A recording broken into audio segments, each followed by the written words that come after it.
rank where the view is nothing less than phenomenal. For how I express and project from my abdominal. The only view better, both my daddy and my mama know. No living parents, my sons give me balance. My wife is my serenity, this mic is my identity. The world is foul enough, that's why I write without obscenities. Provoking danger with broken language and spoken anguish.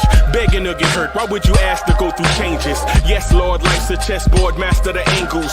Control the tempo, be the one who holds the info. Acknowledge is just as deadly as machete swings. When spoken, the truth is as potent as that Medellin. While others swear the style is free, I just let it ring. Our time is undervalued, soldiers make us better kings. My fans on my shoulder, reaching after better things. Today I take the shot, for them I'd rather set the screen. My mama told me follow my dreams. My daddy told me get it by any means. Stand tall, make him bow to a king. But I've evolved, you can see the resolve. Look in my eyes when you speaking to God. Life and for those who we caught up in using what I was taught with the muse. I guess they call it proving I'm more than an artist. Penciling out my darkest while stenciling out a harvest. And storing what gets me from A to B, just like garages. Instrumental with collages. Envision what I've been drawing. Broadway to give you rhythm like the great Lena Horne. So bent on, found comfort in the storm. Find peace and on when you see them others perform. Organized chaos, I'll cast it like hey ya.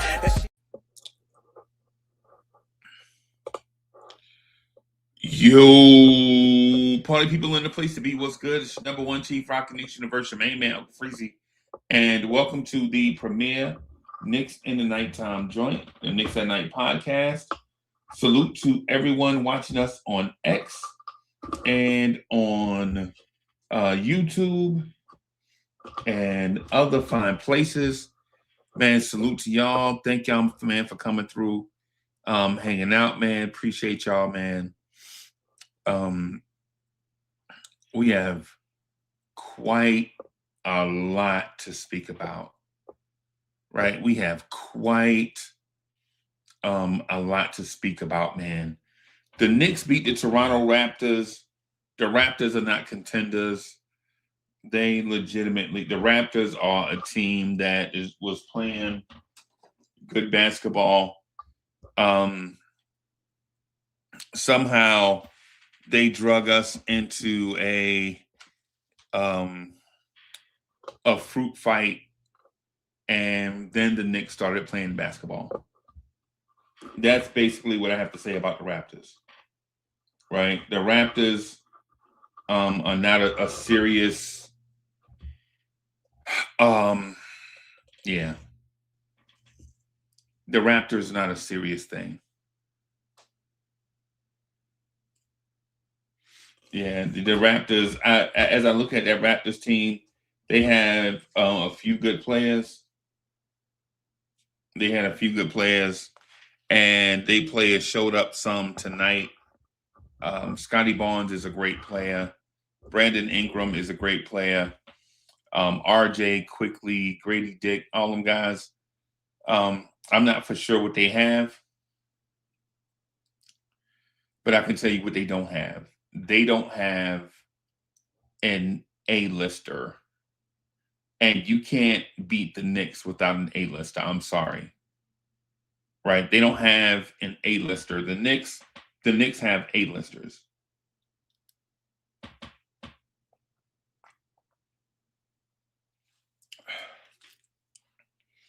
So quite a few things. I should probably put this in a. Yeah, let me put this in a cup. That way I won't look like a hack.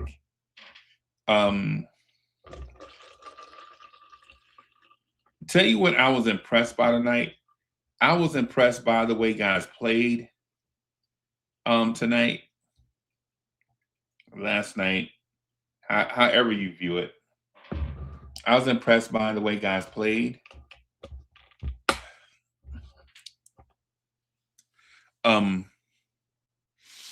I was impressed by the energy from the Knicks. I was impressed by that. The Knicks tried a few things. There was a lot of Josh at point guard tonight. There was a lot of Josh at point guard last night. Or a lot of Josh as an initiator. Toronto threw a couple of things at us, and if you're a Knicks fan, get used to it.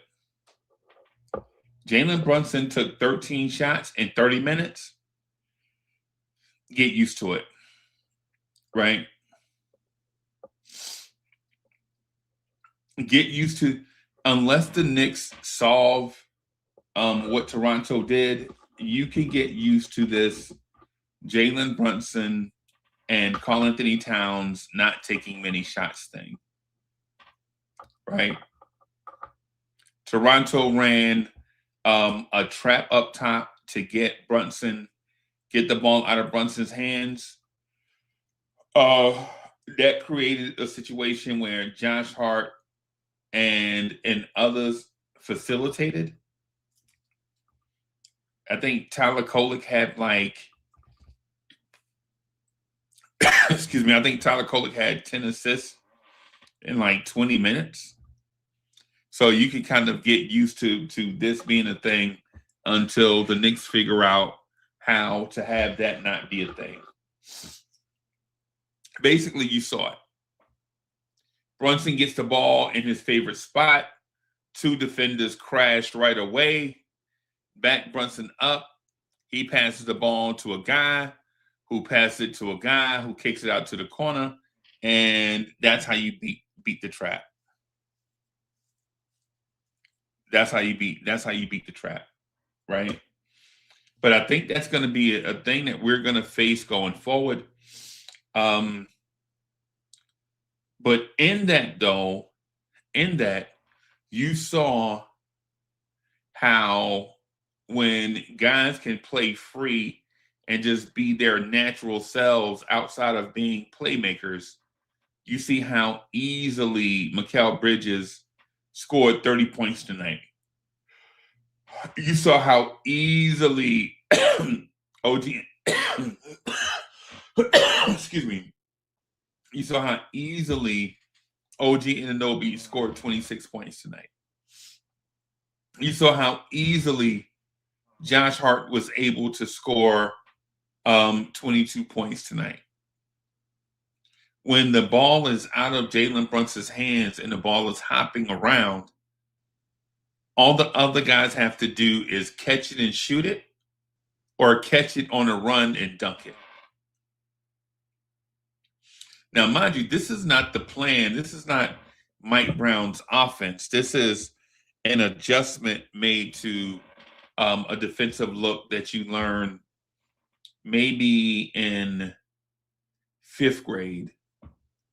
In fifth grade, you learn when a guy is trapped, you get the ball into the middle of the floor, see where the defenders aren't, and pass it to the wide open guy.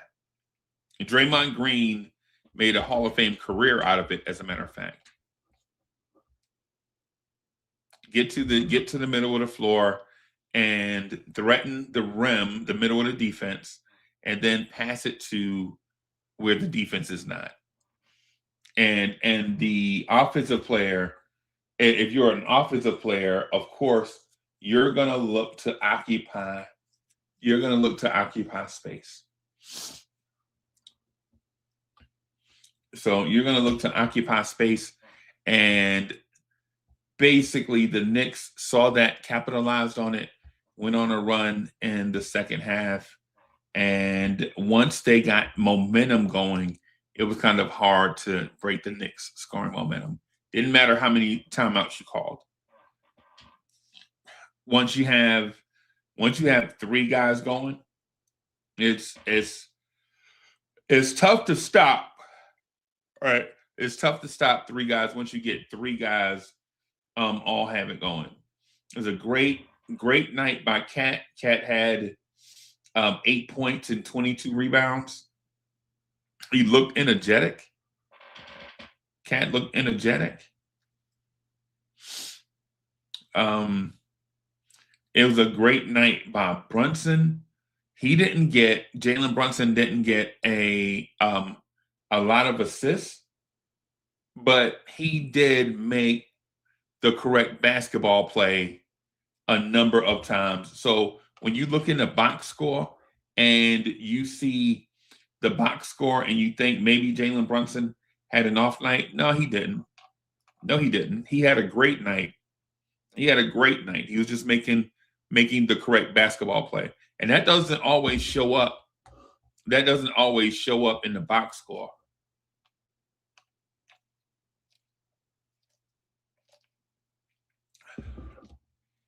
Been wanting to say this too. Salute to all the members of the channel. Man, salute to y'all. Thank y'all for supporting the channel. If you too want to become a member and benefit from some of the perks that we have on the channel, one of those is that Saturday morning show. The Saturday morning show this week. This Saturday morning show, I know, is going to be bonkers because it's the last Saturday before the trade deadline. So that members only show Saturday morning, we're probably going to break down every trade scenario from every angle, from the NBA angle to the Knicks opponent's angle, Knicks angle, and all of that stuff. Right? So all the members of the channel, man, make sure y'all keep Saturday morning open, because we're definitely gonna rock Sunday morning. And I'm gonna definitely get into how I feel about Giannis Antetokounmpo as a Knick. We're definitely gonna have that conversation. I'm gonna talk partially about that tonight, but I also just wanted to talk a little bit about how great the Knicks offense looked and how great the defense looked. Right? The defense, man, listen.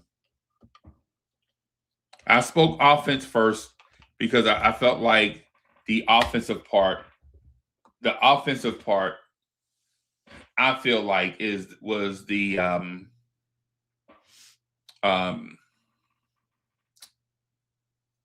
thorn in our side, basically. I feel like Cats didn't play, no pun intended, Cats didn't give 100% on defense because they were being neglected on offense. So they carried that weird energy with them. If they didn't touch it on offense, they carried that I don't care energy to defense. Right? But tonight, you saw everybody touching it, and then you saw how it reflected defensively.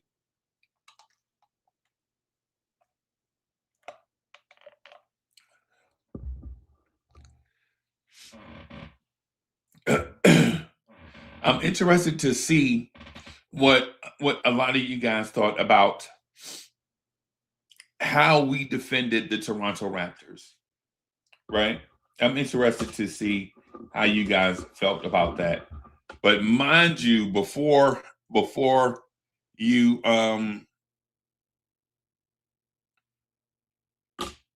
before we say the Knicks just came out and got chest to chest and clamped things down, let's keep in mind that Toronto doesn't have a traditional point guard, and they did not have a traditional big man on the floor.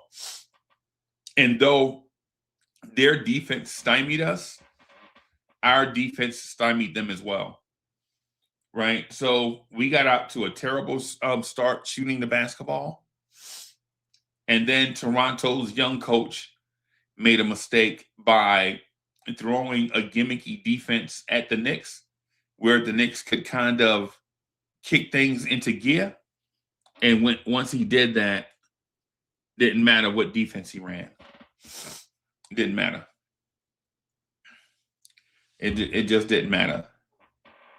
I like the Yabusele minutes tonight. I like the Diawara minutes tonight. I like the Porty minutes. I like the Clarkson minutes. I'm up and down about the Shamet minutes a little bit. I think Shamet shot the ball well, even though all of them didn't go in. It's basketball. The ball is round, the hoop is round. So you're not going to make every shot that you take. So this is not me looking at 3 for 10 and saying he had a bad offensive night, because that's not it. I want to take it easy on Shamet a little bit, because I think he got injured during the game, and I think that probably led to some stuff that was kind of a little off. And then it's the second night of a back-to-back. So there's that part too. Or also. Tyler Kolek had 10 assists and 3 turnovers tonight. I feel like Tyler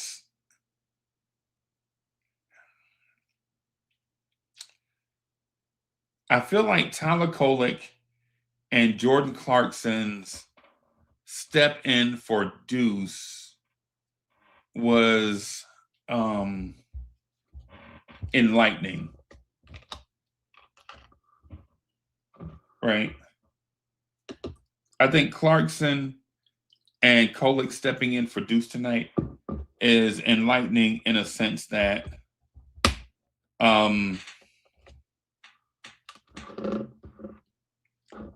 maybe there is life after Deuce. I don't want to think that way. Or not after. I don't want to say after Deuce, because I don't want to insinuate that I want Deuce to go in a trade.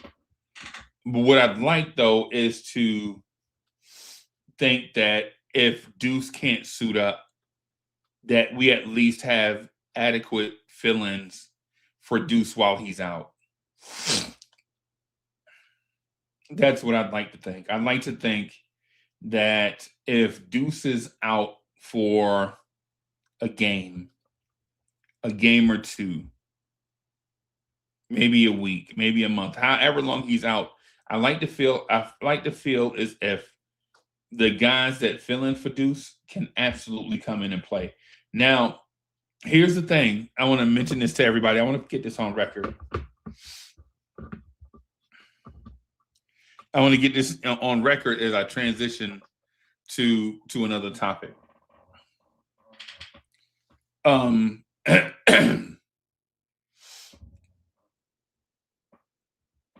The Jordan Clarkson thing looks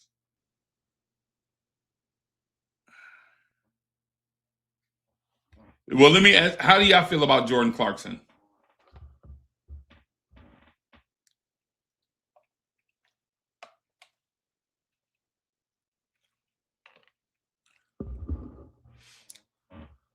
How do y'all feel about Jordan Clarkson? How do y'all feel about his shooting, his defense, his leadership, his continuity? How do y'all feel about Jordan Clarkson?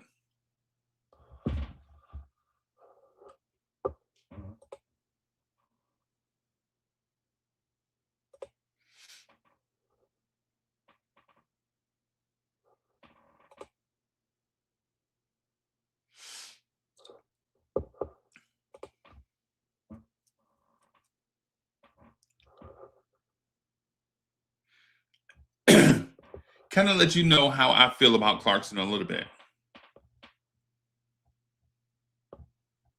I kind of feel like maybe it's time for more Kevin McCullough in that spot.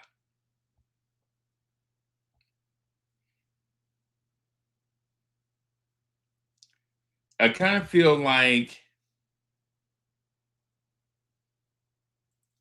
maybe it's time for Kev McCullough in that Jordan Clarkson spot.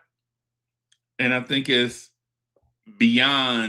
past the point of no return for Mo Diawara to play in that Yabusele spot.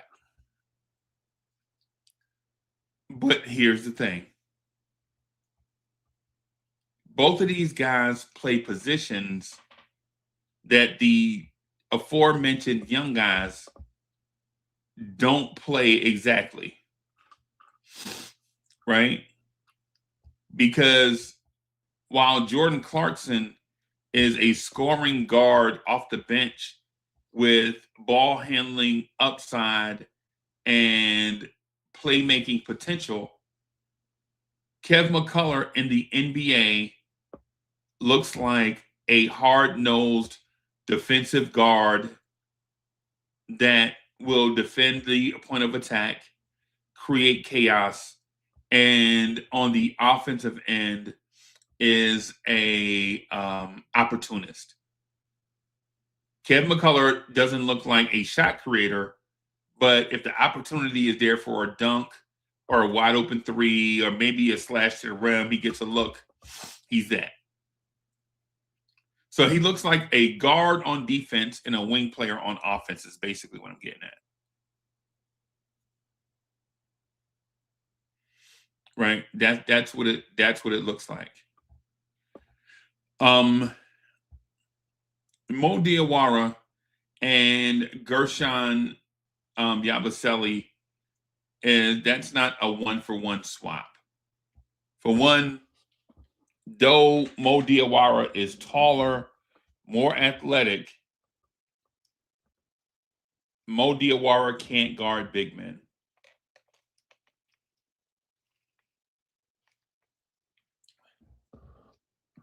If Mo Diawara could guard big men, I think that spot probably would have been secured back in December.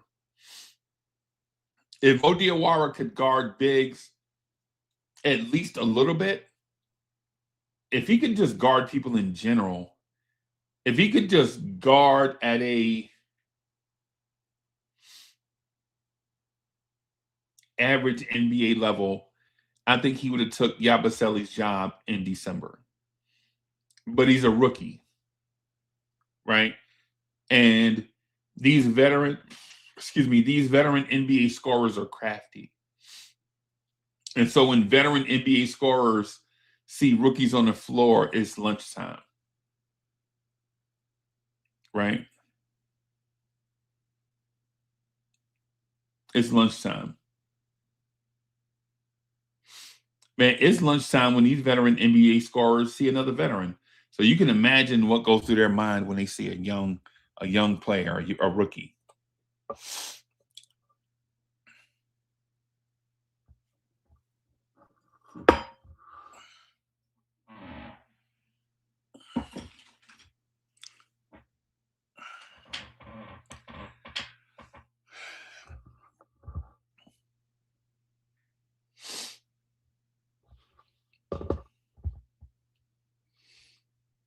That brings me to this. If Yabusele's spot can be upgraded and Clarkson's spot can be upgraded, do you keep them around or do you make a trade, a roster move? Do you trade them for a more impactful veteran?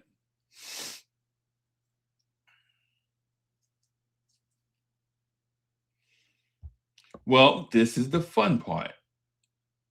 The fun part is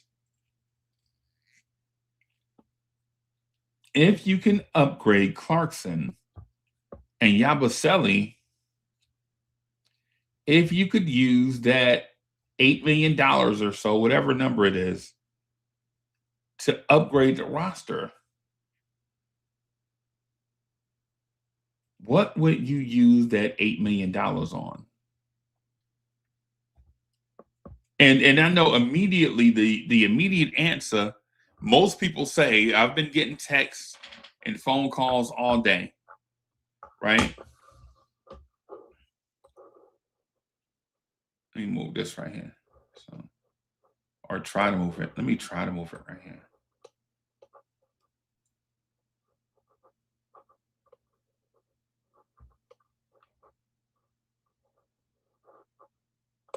Okay.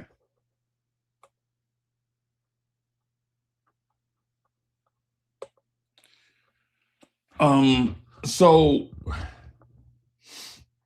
if you're gonna move that $8 million, what would be the obvious upgrade? Right? Is the obvious upgrade moving take that $8 million and go get another guard? Well, another guard is not gonna play because Josh, Cat, all those guys, they play a ton of NBA minutes. And if you go get another guard, what would that guard do on the roster? Is that guard a long-term fit, a short-term fit? Is he a young guy? Is he a veteran? Is he a specialist? Like, is he a defender? Is he a three-point shooter?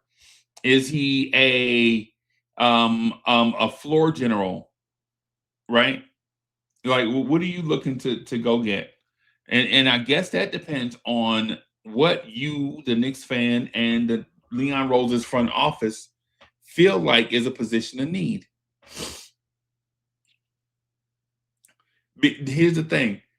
I don't think they feel like they need another guard because you have Brunson and Bridges, and then you have Deuce and Shamet. You have Brunson and Bridges, and then you have Deuce and Shamet. Right? The fifth guard being Tyler Kolek.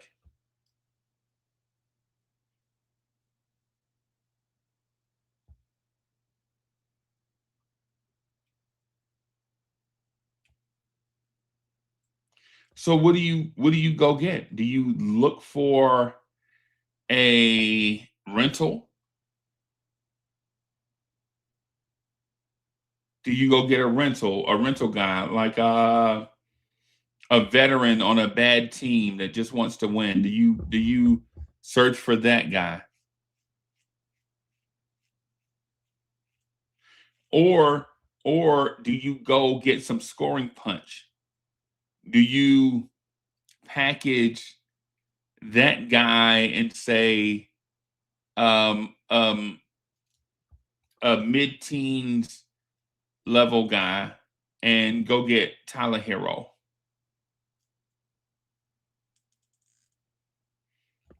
A guy that'll start, a guy that's going to be your Dante DiVincenzo offensive guy, knowing he's not going to play good defense.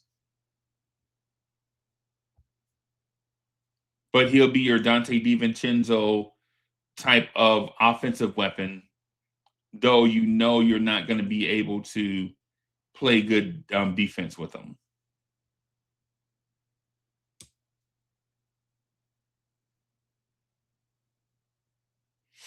Do you try to poach a guy?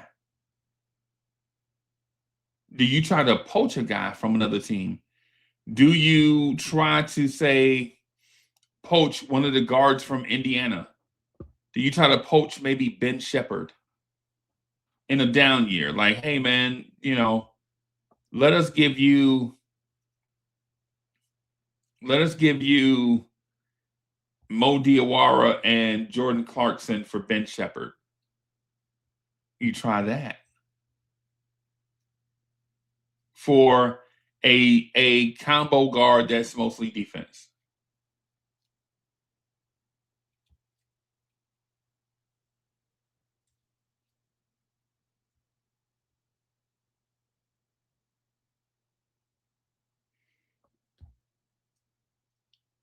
That's where the question comes in.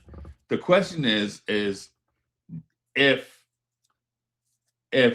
Clarkson and Yabusele are not it for Mike Brown, right? If Clarkson, Yabusele, Dadier, who else? Cat. If these guys are not it for Mike Brown, if Mike Brown doesn't like playing these players, what are you going to get in exchange for them? Aha, I know what you want to tell me. Chat, if Mike Brown doesn't want to play Cat or Yabusele or Clarkson or Dadier, what would you get in exchange for him?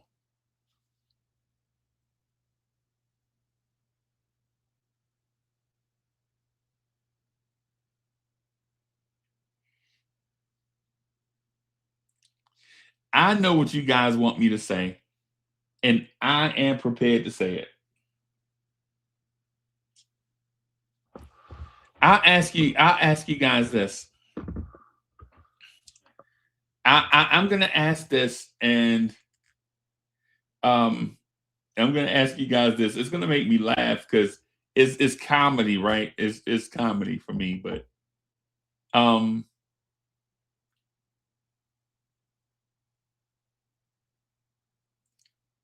if you have these pieces and you feel like you can upgrade, what NBA player would you target?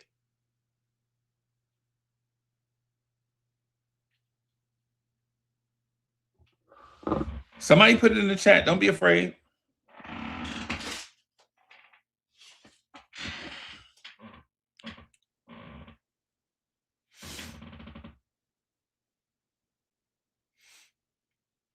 Somebody put it in the chat.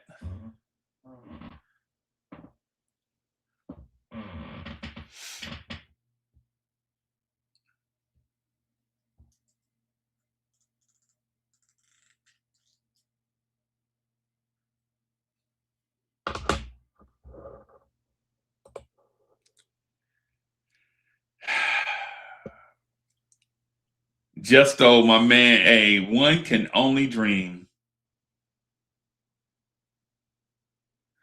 One could only dream. What I will say is he should be cheap, and he should fit Mike Brown's system. He should be a perfect fit for what Mike Brown wants to do. The only thing he doesn't do well enough to be a starter in the NBA is shoot. Guys that don't shoot can't play in today's game. They just can't.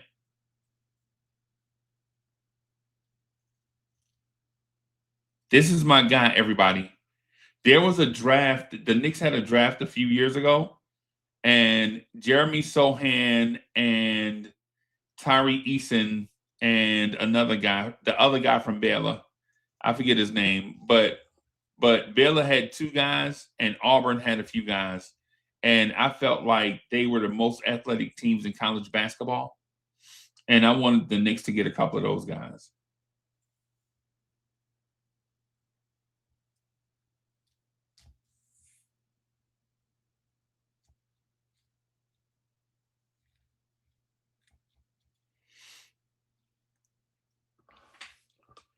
I think Jeremy Sohan would be a part of the future of Knicks basketball.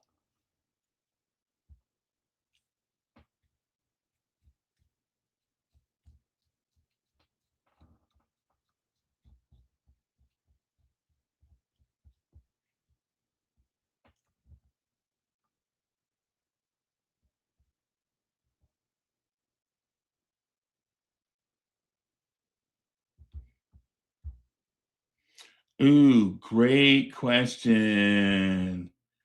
Endgame says, do you think the shooting coach can fix Sohan's shot? I'm going to say no. And the reason why I'm going to say no is because for as good as Deuce's shot looks, I don't like what's happening with Cat's shot. I don't like what's going on with Karl Anthony Towns' three-pointer. Right? I don't know if they tried to speed up his shot or trying to be more efficient in his shot, get his shot to have less legs in it. or whatever they did with Cat, I don't like it. I like Cat's jump shot from last year.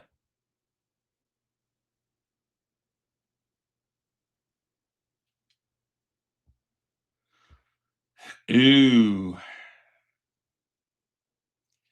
Randall says, I would like to trade Yabu and Clarkson for Najee Marshall.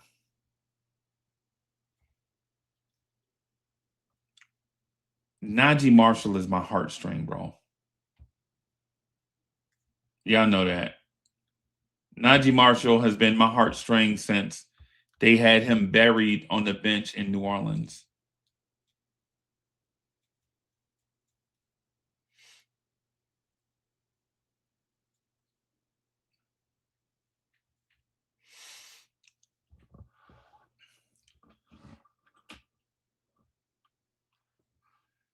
I have come to grips with, so I don't want to make a, so everybody listen, I just want to reiterate, I don't want to make a trade,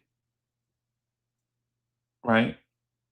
I would rather fire the coach first and bring in a guy that works well with the personnel that we have.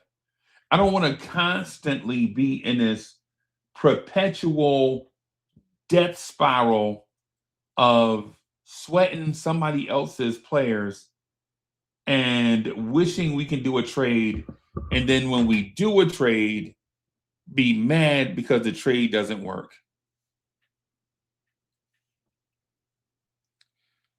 Right? I don't want to get in this death spiral of always wanting to pull off a trade just because it's exciting. I don't want to be in that death spiral, man, of because it'll be Giannis. Say it's Giannis. Say we trade for Giannis, and then Giannis is out until March, right? He's got an injury. He's out till March, right? 4 to 6 weeks from today is March.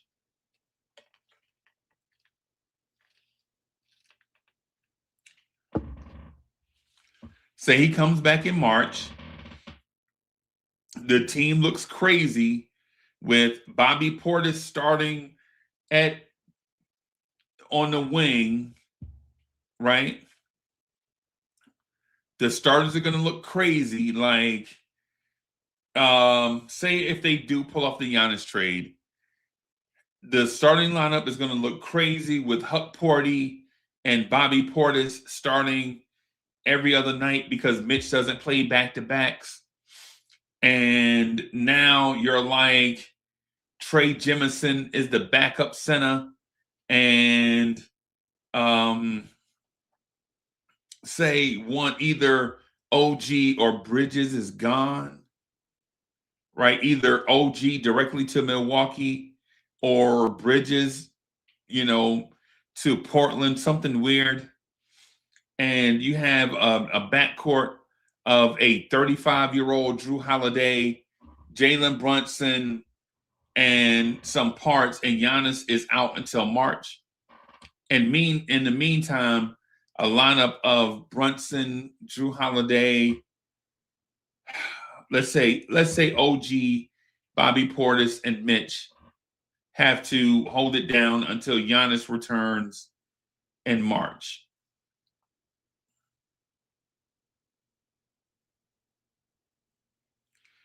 Right? And we have to sit through that until Giannis arrives. Meanwhile, you have to win games in order to make the playoffs.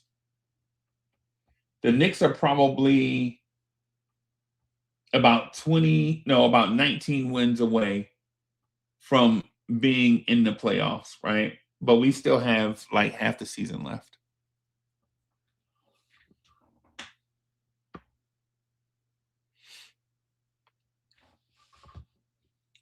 Are Knicks fans going to be satisfied with a backcourt of Drew Holiday and Jalen Brunson, OG and Bobby Portis, and Mitch or Huckporty and Trey Jemison. And then on nights where Mitch can't play, your center rotation is Bobby Portis and Trey Jemison and Ariel Huckporty.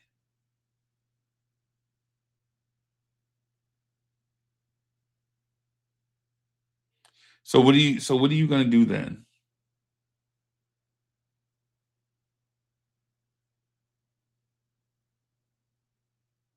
So what do things look like? You get Giannis, but are you satisfied with your return?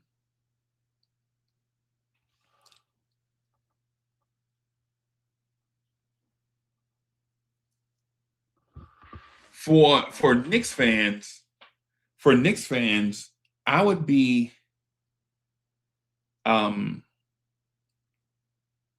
excited for whatever happens. I'm in the boat of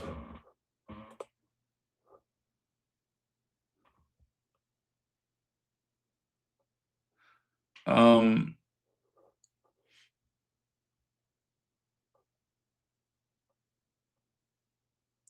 that's Jay. Let me see. Hey Jay, what's good, bro? I didn't see the thing. I saw the mic muted. I didn't know what was. No, it's all good. I was deciding whether even you were cooking, so I was just listening. Okay. I didn't want to even bother. That's why I was like, "Yo, keep cooking if you're cooking." Yeah, man. We good, man. Scott, what's good, bro? Chilling, Scott in the building. If the Knicks pull off this trade for Giannis, and I know this is going to be the talk. Everybody, we may as well embrace it, whether you're for the Giannis trade or not for the Giannis trade.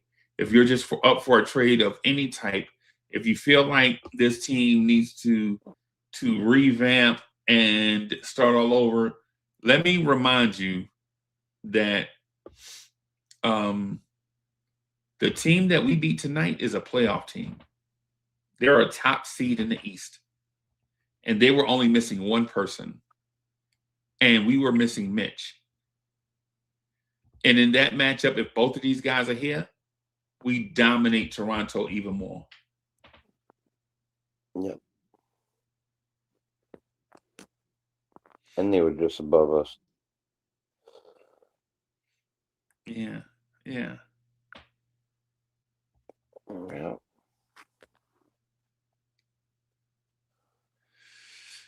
Oh boy, Fritz Alcindor is in the building, man. The human trade machine. The human trade machine is in the building. I meant to reach out to Fritz too. You know, so like I told you prior to going on, let me just close them for a second. Well, that second turned into 40 minutes.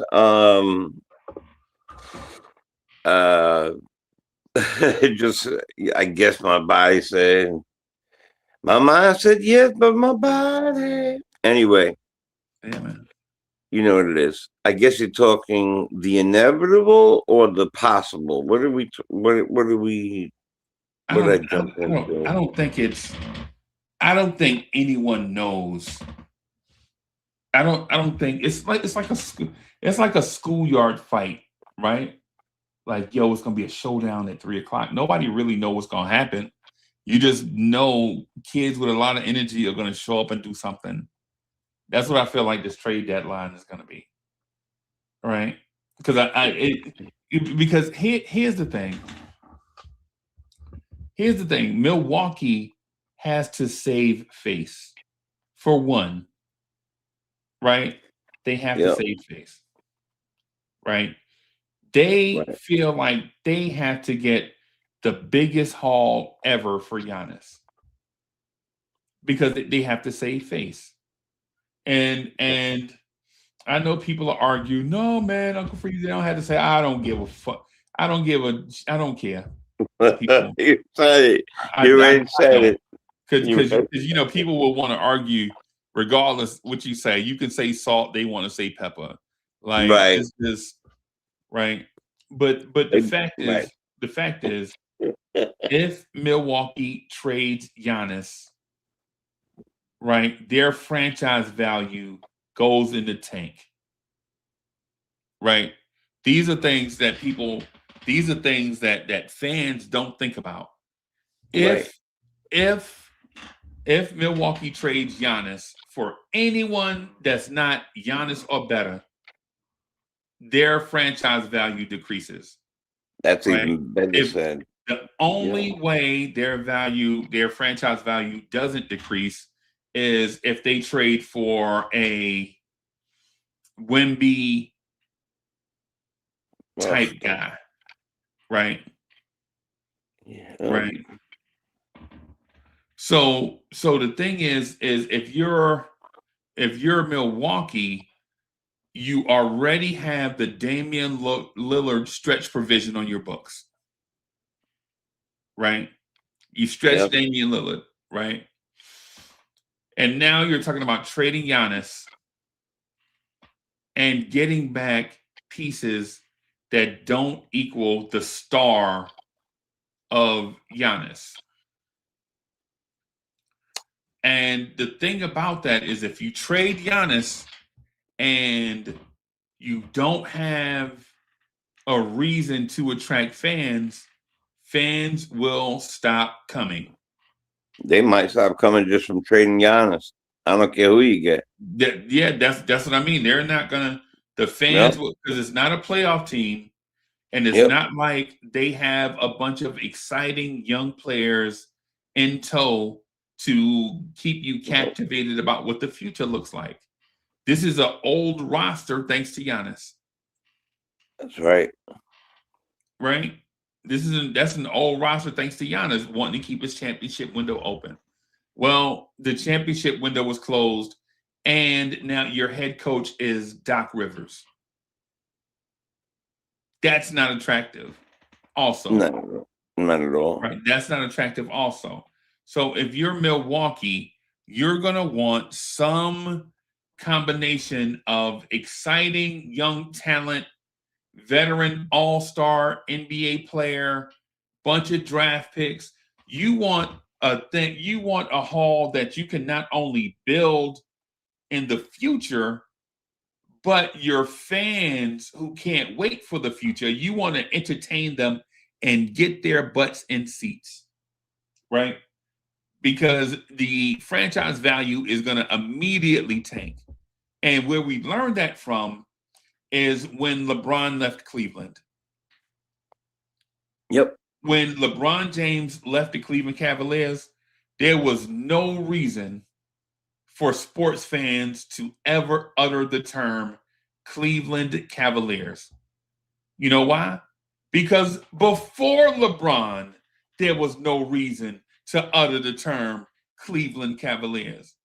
Right? The only reason why we uttered Cleveland Cavaliers was because LeBron James was the hottest ticket in town. Period.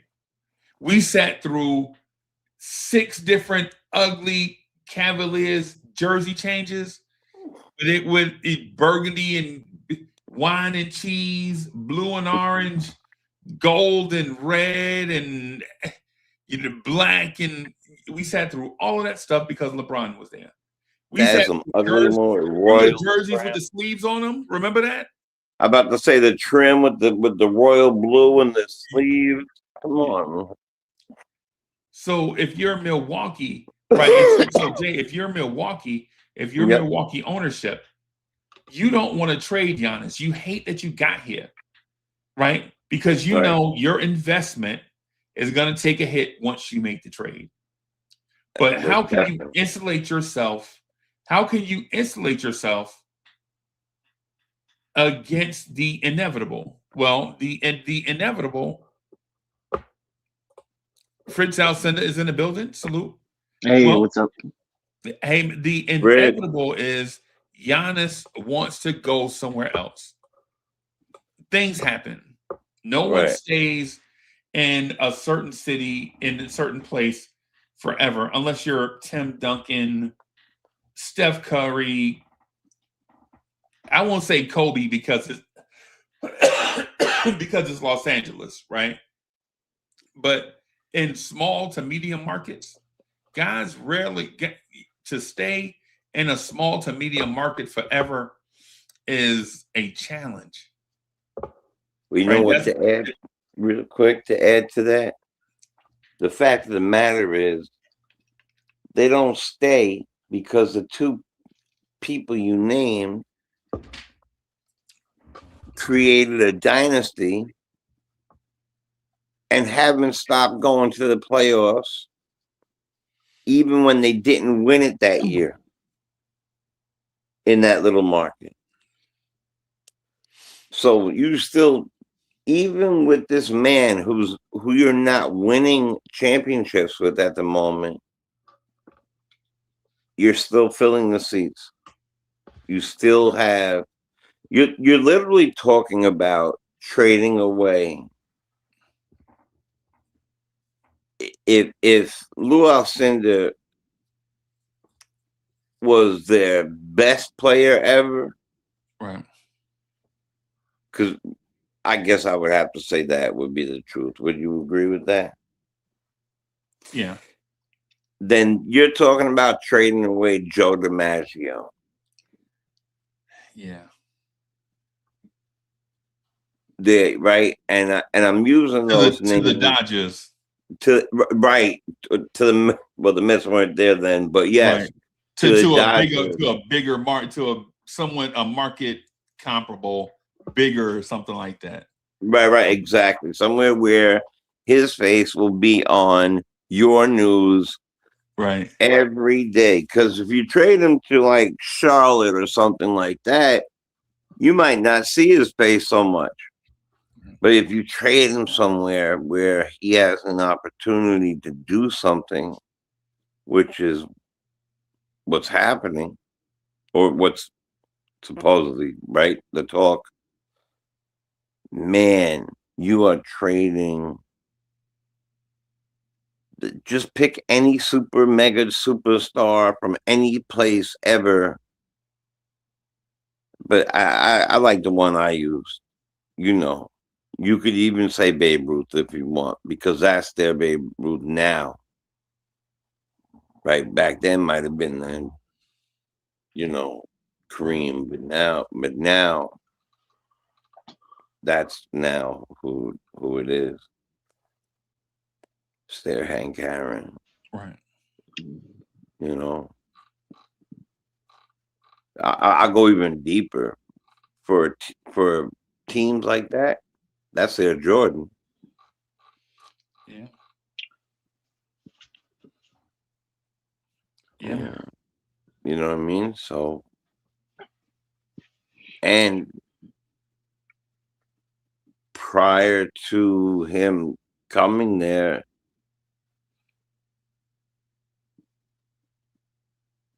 no one was ever talking about him, ever.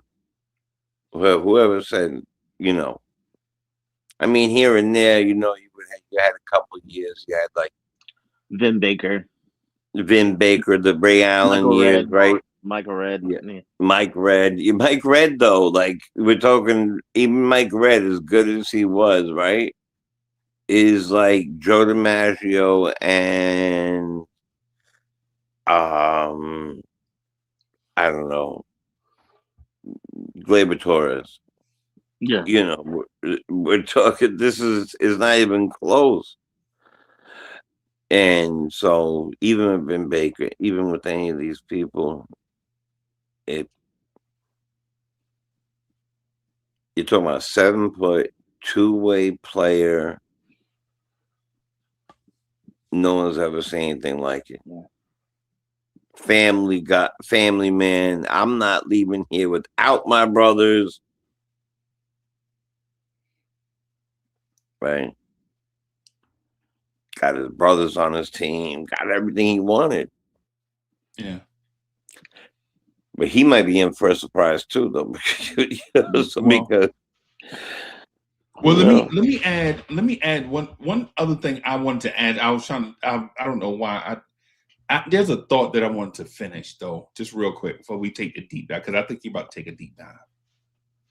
Right? I think you're about to get in your bag. I just want to finish, complete the thought. All right. Did anybody consider? I'm listening. Did anyone consider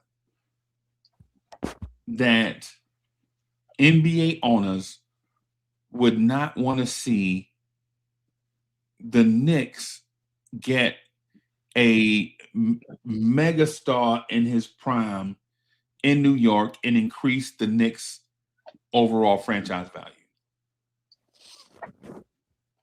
Chat, is that a thought? Is that a thought that crosses your mind? That Not really. Maybe others don't want to see the Knicks increase their property value by decreasing the property value of a small market team? Anybody give him any thought? Fritz, what's good, bro? Hey, what's going on? If our value goes up, everybody's value goes up. But the one thing about the Knicks, I don't say that again. Your mic was. I didn't understand what you're saying. no, I said if our value goes up, everyone's value goes up. It's almost like a How's that? on a curve type thing. How's that? What was that? How's that? Yeah, how come? No, it's kind of like us and the Lakers are like the benchmark. And when we slide How up, does that work? How does that work though? like as our value increases, all the properties in the league increase. And we understand that. I'm asking you how. How? I don't get it. I don't understand it. No, it's kind of like on a curve. Like us and the Lakers are like in a different class than the rest of the league. Right. But if we are like at 12 billion, then the smaller ones are like at 2 or 3. But so the more we increase, they increase as well. But at the same time, you don't want us to dominate. How do you mean? I mean, I don't understand how you got there. Can I ask a question real quick, Fritz? Are you talking about if there's No, as a franchise? Right, but if you build like the nicest house on the block, everybody's is kind of raised at the same time. Their property value gets raised? Yeah. Us and the Lakers are in a different class. Us, Lakers, and Golden State, like in a whole different class. All right. So they improve.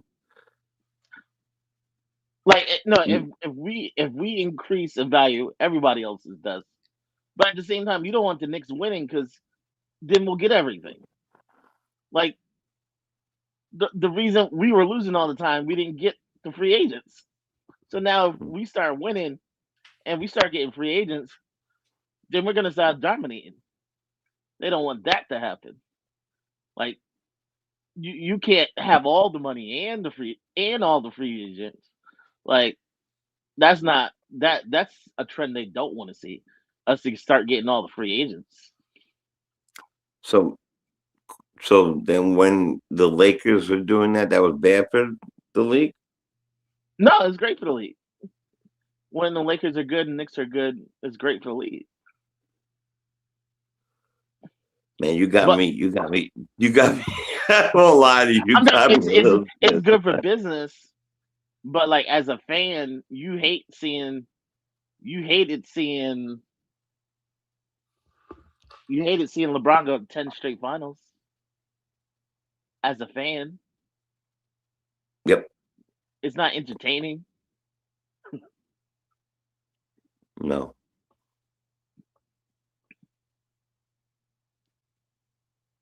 But yeah, I don't think people want to see us win. I don't think people want to see us win though. Because it's the big what if. It's the big what if.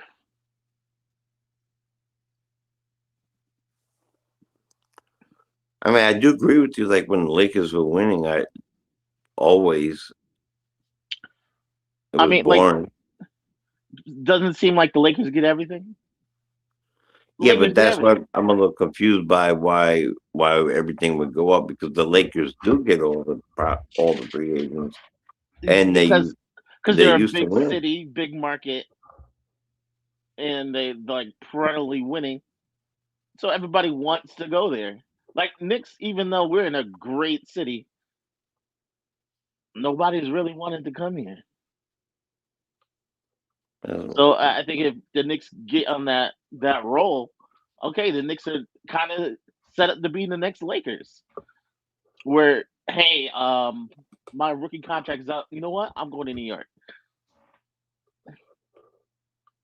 I don't think that's a trend they want to see, like for winning. That sets us up to keep winning titles.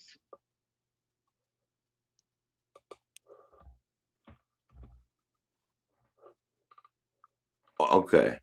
I think I'll just stop asking questions because the middle part where you said when we get better, everybody gets better. That part.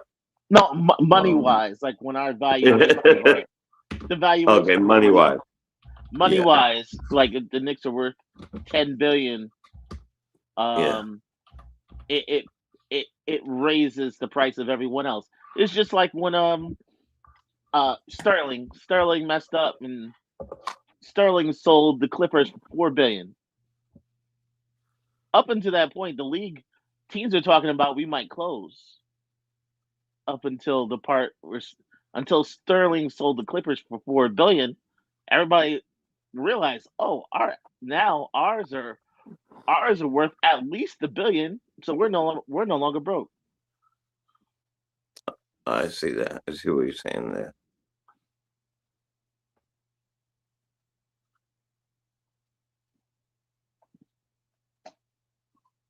Man, I hate going to sleep puzzled. Yeah.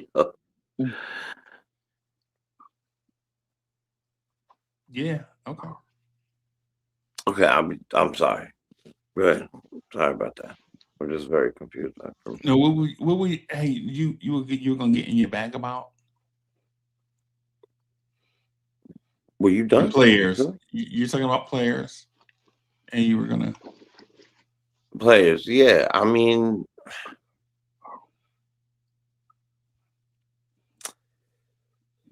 so when I hopped on and I asked you, were we talking about the players moving and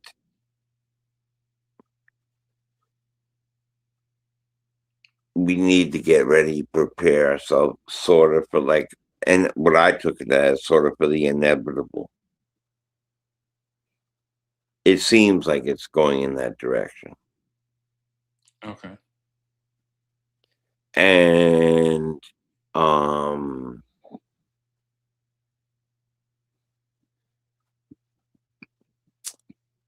the body language of some people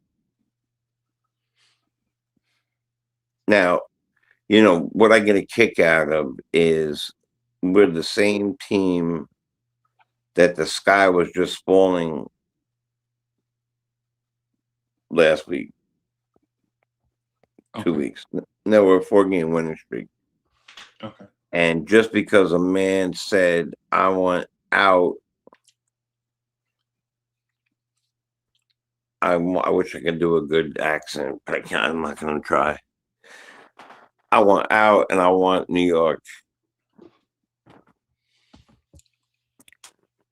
It became the same man who is I'm because I feel a little bit differently, I guess, than some people do.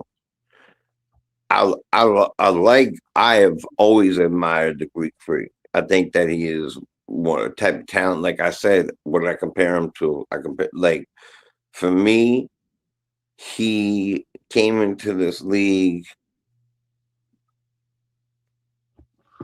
like you said, like there's a Wemby, there's a Greek Freak. There's those players,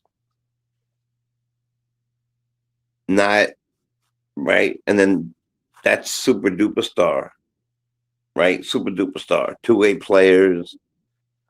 You know, that game tonight I watched with Wemby and the Rockets. I'm going, this guy is just, I can't believe the things he's doing.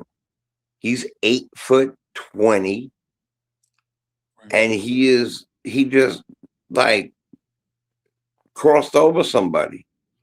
Right. Right. And I'm going, this is ridiculous. Right. And meanwhile, we're on a nice little run here. But I'm watching the game. I don't know if you noticed this or not, but like the just like the body language of Towns and Brown and stuff like that, it just didn't have a good look to it. Mike Brown was praising Josh Hart all night. Even after the game, he hugged Josh Hart. Right. Probably made him fondue. Yeah, yeah. You know, extra milky. Josh fell down during the game. Mike Brown picked him up. Blew Like, on this is the like a boo-boo. love affair. This is like a love affair, right? Look, he did this to the boo-boo. Oh, yeah. Yeah. Does it feel better? Yeah. Does it feel better? Yes, it does. Are you right? Are you better? Are you okay? Put a Hello Kitty on his bandage on his little boo. Right. And right. Like, yeah. Look, put his head right here and gave him a juice box. Yeah. I think Josh is probably Mike Brown's mouthpiece now. There's no doubt about it. There's no doubt about it. He somehow John Gotti the team. Yeah. Without having to kill bosses of all bosses. He just talks his way into being that guy. Right. He's charismatic, you know. Well, just to speak to the point though of the trades. I just want to warn everybody kind of like, and so the trade, if there is a Milwaukee and New York trade, just remember it is a negotiation.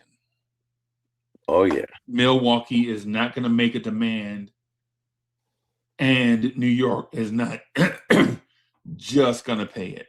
If we know Milwaukee like we think we do, and if we know Leon Rose like we think we do, we know that a trade is a negotiation. And I know people want to argue over that too. Like, man, Leon know he's going to pay the price, but it costs to be the price. I understand, you know. I understand. Yep. So, I mean, I understand how if you say jelly, other people are going to want to say peanut butter. I understand it. But for those that want Giannis, are you going to be satisfied with what the Knicks may have to give up in order to get Giannis? And the reason why I ask is because of this. In my opinion, and this is no slight on the Knicks, but I personally don't believe there is any 3-player combination from this roster that should get you Giannis. Right? Because it's not guys like Giannis are rare. The 6'11" explosive athlete that can change direction, big and strong, all these type things. Guys like that don't just appear, right? You don't find a Giannis in every other draft. You just don't, right? I don't think a Bridges, OG, Josh Hart gets you Giannis, right? I don't think a Cat, Deuce, Mitch gets you a Giannis, right? Honestly, I don't believe a Brunson, Bridges, Mitch gets you Giannis. I don't. Right. I think and it's no slight on, because I feel like we have a better team. Like our components are better as a machine than they are as individual parts. Whereas others that have individual parts, their parts may be worth a lot more, but as components, but the machine is whack. The reason why Giannis is available now is because the components in their machine is whack. Is whack, yeah. Right. And so it's no slight on Brunson or Cat or OG or Bridges or Mitch or Deuce or Josh or whoever. I feel like Giannis's worth is only comparable to one player in this league, and that's Wemby. That's it. Right? I think Wemby is the only player that I could see doing a 1-for-1 for. Everyone else, you have to add said player and something else in order to get Giannis. Now, with that said, that's how I feel. Now, here's how I feel about the Knicks. I feel like the Knicks have a new coach, and the thing they need to add in order to be a championship contender is time. They just changed coaches, implementing new systems, have young players, new personnel. You ask guys to do certain things, you got to give them time to gel. That's what I think. Now, what I think as just a guy that watches, enjoys sports is different from what NBA executives think. They know all the ins and outs, right? They know values, and they'll do projections and things of that sort, right? But if you're a Knicks fan and you want Giannis, and you can't say live life without Giannis, not the thought of Giannis, I'm talking about Giannis here wearing number 34. If you want Giannis and you can't live without the thought, I think the Giannis thing is going to be like having a baby. We're going to go through a lot of pain to welcome somebody new to the family, right? We're going to go through a lot of pain. Like, it's not going to be as simple as Cat and 6 second-round picks, right? I think it's going to be a lot of Giannis pulling the strings before he even gets here. Like, no, I don't want to. Jalen Brunson can't be my point guard. Y'all are already hearing that, right? Jay, have you heard that too? That Giannis wants to bring his own point guard here when he comes? Have you heard that? That Giannis wants Drew Holiday? I that he was talking about Drew Holiday. I didn't hear him say that he didn't. Yes, to answer your question, yes, but I didn't hear him say anything necessarily about not playing with Brunson. But that's not the question. I did see the. But I also saw it written in two ways. Like the Knicks were hunting for Drew Holiday to entice this trade, to make it even better. It's been written in 14 different versions, but I did hear it mostly in Giannis wants everything Giannis wants. Fritz, is that what you heard too? No, that he wanted to reunite, basically, and I think it's kind of through the grapevine. They don't talk to Giannis. They talk to his brother. They talk to his, you know what I mean? But yeah. How do you say Theonis? How do you say it? Yeah. He has like 3 brothers. Yeah, there's so many. I want Alex and Alex is the one who used to play for us, right? I can't remember. But what He got a brother named Alex. Yeah, He is it's one longer Alex. than that. They call him that for short. Yeah. I was about to say, my sisters, they got the craziest cool names in the world, and I got a regular name. Yeah, like my name is like unconventional for Americans, but yeah. But anyway. My sisters too, both my sisters, and me. I'm just, it is what it is. But here's the thing. Here's it. For one, I think we're all smart enough to understand like what's going on here, right? Like, how did the press know that Giannis would prefer to play with Drew Holiday? Well, Fritz just said it, right? Fritz said they probably asked his brother, and his brother was like, "Yeah, I think he would prefer for the Knicks to trade away assets to go get a guy that he played with before from a moribund franchise and do whatever it takes to get him here so that he'll come here."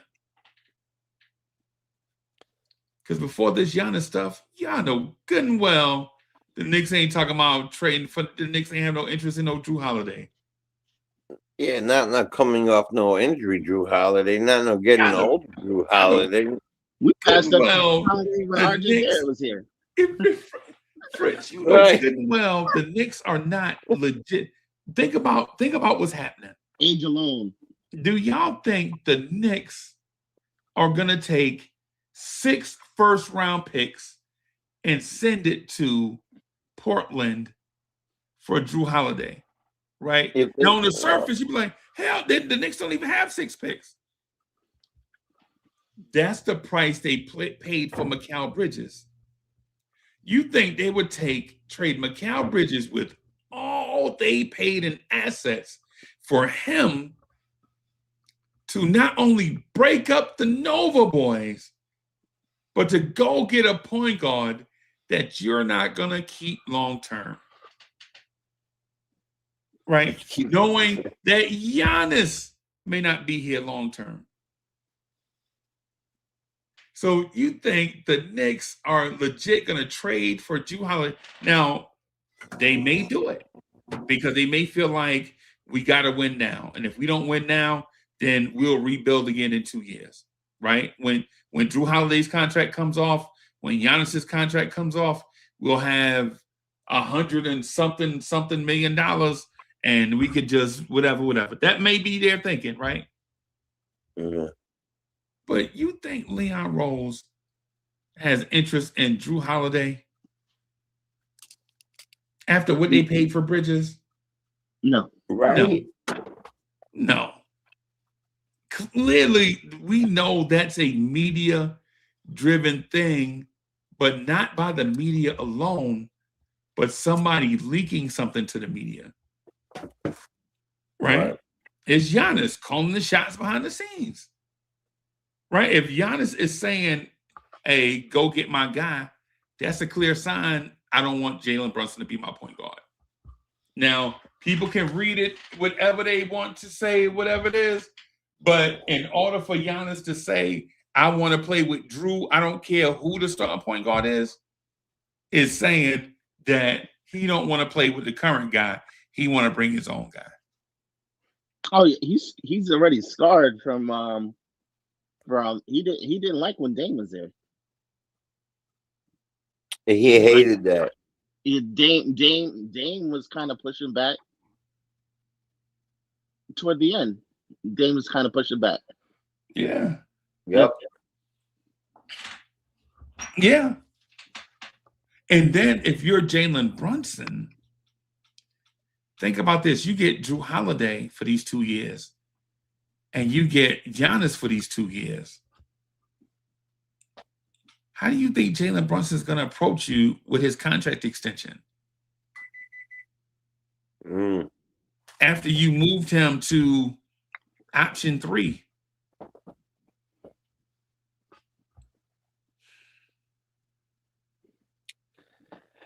And then And then see, because the funny thing is, here's the hilarity, right? Here's the hilarity, right?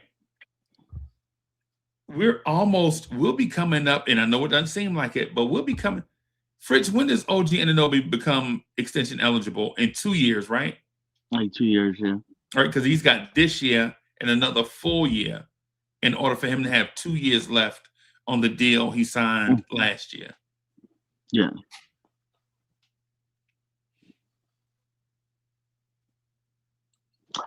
Hold on.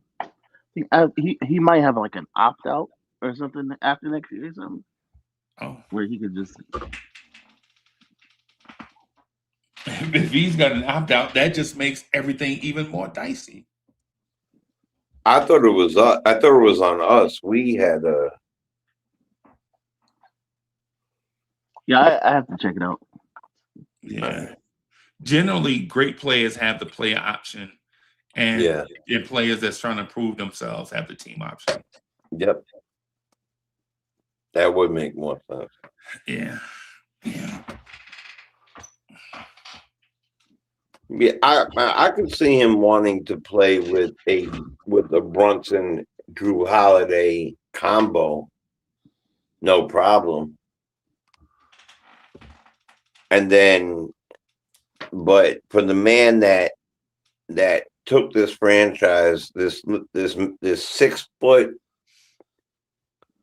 thunderball that got Mamba blood in him, took this franchise a step above, up.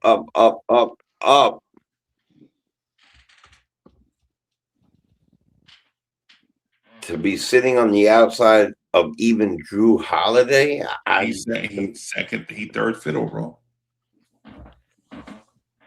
Nah. I think Brunson will shine regardless. Yeah, I think so too. I think he's gonna shine regardless. But one thing about Giannis, like, unlike Cat, like, Brunson have a great game. Cat is fine, sitting in the corner, playing nice in a clap at the game. You pass Giannis 4 or 5 times and see what happens. Giannis will like demand the ball. He will like and cuss you out.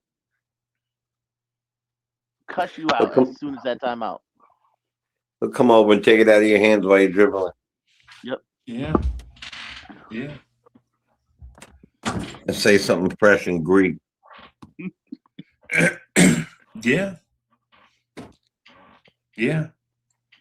But there will be no more Captain Clutch, no more Jalen Brunson closing games.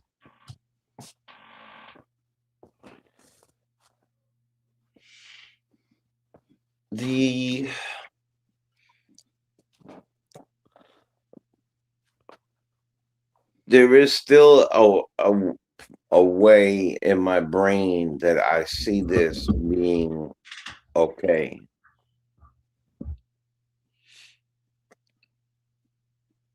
And good for New York. However, the moment he got hurt, prior to the injury, when I was thinking about it, the fact that you got two people that could finish, to me, I felt good about that. I really did.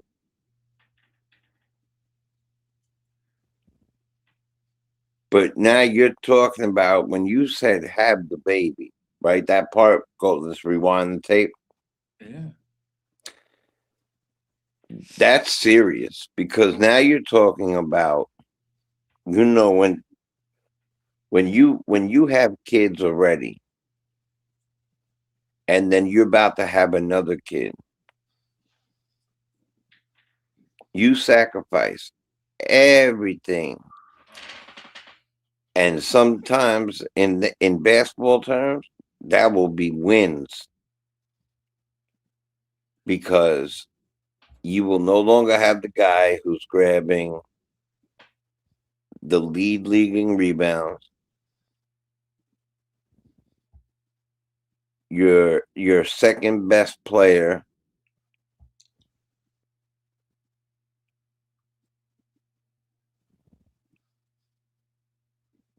I can't even think of who that is yet.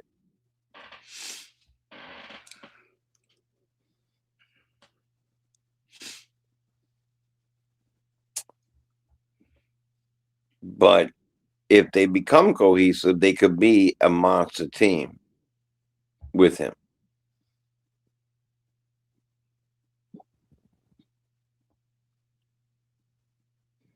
There, To wait for that sounds crazy. mm-hmm. Yeah. Sorry, go ahead, Bert. Yeah, I think there are certain combinations. Yeah. Like if they certain combinations of the players they put out, it'll be almost impossible to like regain. Mm-hmm. Like I think a lot of people say, "Oh, just throw Cat out there." Like that's some offense you'll never get back. That's some Right. offense like you'll never get back.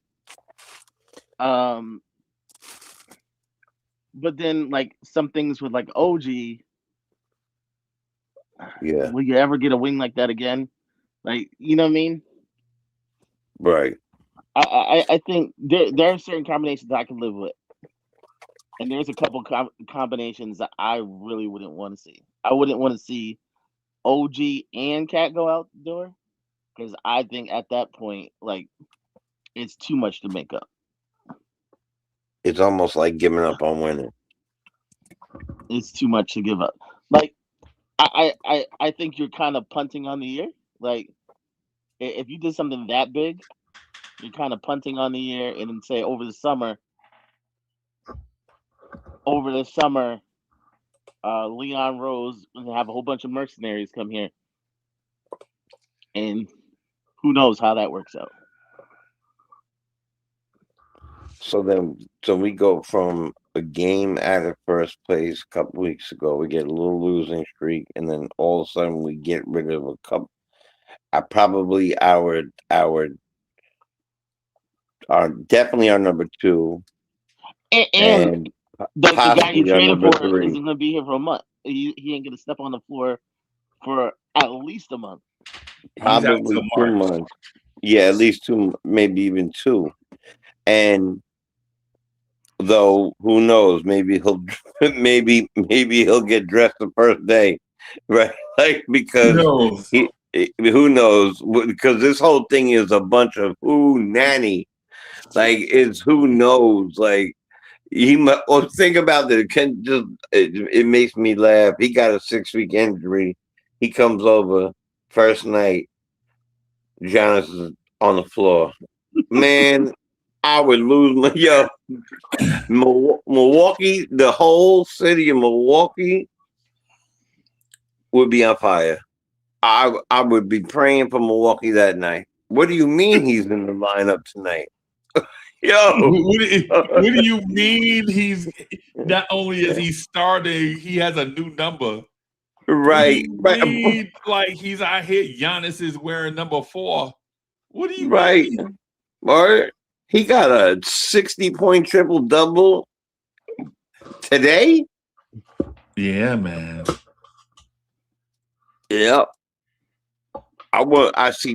Listen. If you're anything like me, it's like very few things surprise me anymore.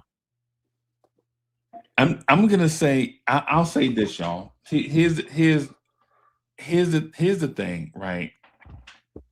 Knicks fans are playing such a dangerous game, right? Knicks fans are playing such a dangerous game that what we're not aware of is that two broad things that are filled with a bunch of little things. Thing number 1 is, what if the Knicks do get Giannis? Right?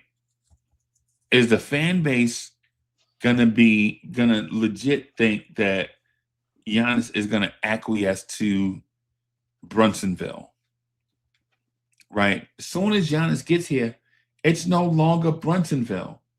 It's no longer this cute little Nova story. It's no longer the little engine that could.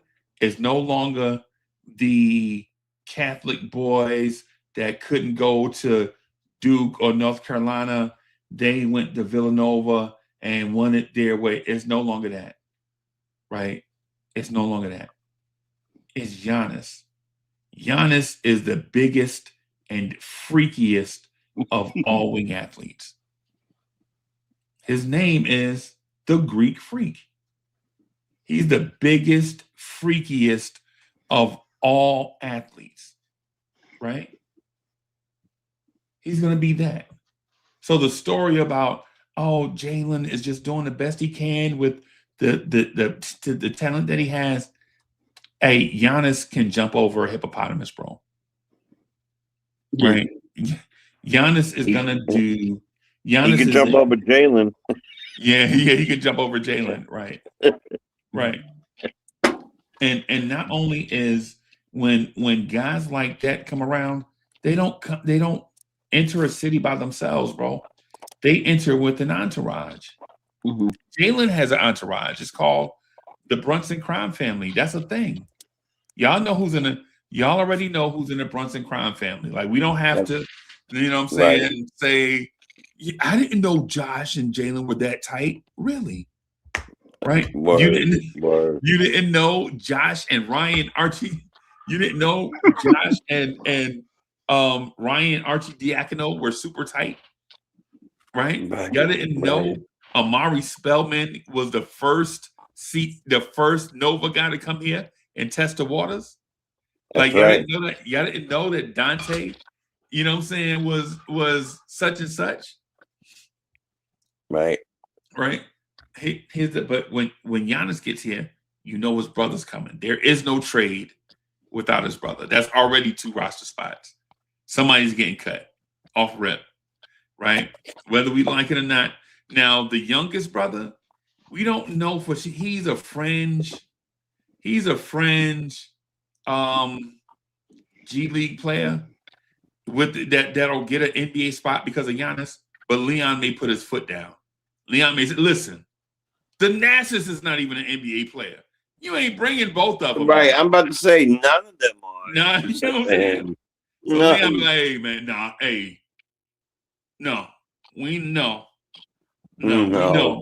not both. You know what I'm saying? Now, he may put his foot down and say that. But the thing is, with Giannis, he's going to want his own point guard. Right? He's going to want a Drew Holiday. Right? He's going to want Drew Holiday. Right? And Drew, the Knicks are going to trade for Drew. Whether we like it or dislike it, when you're a star in the league, you get what you want. Right? You get what you want, bro. That's just what it is. LeBron James put a championship together in Miami on Dwayne Wade's team. Right? And announced it from New York. Like, this is what I'm gonna do. This is how dope I am in my mind, at least. And definitely the skill followed. I'm gonna announce I'm going to Miami from New York. Yo, did you see Steph Curry? They was like, Steph, how did you recruit KD? He's like, I didn't really recruit him. I just told him at the end of game 6, you need to come be with us. And I didn't talk to him no more that summer. I was surprised. We thought he was going to go to Houston. No, you didn't, Steph. When the stars of the league, when stars talk, people answer. That's right? It. So it's like when Giannis, if Giannis is in his, if Giannis is who we think he is, then Giannis is not only bringing 1 or 2 of his brothers for a roster spot, but he's probably going to bring Bobby Portis, who is also in Giannisville, and Drew Holiday, and they're going to try to put the band back together in New York.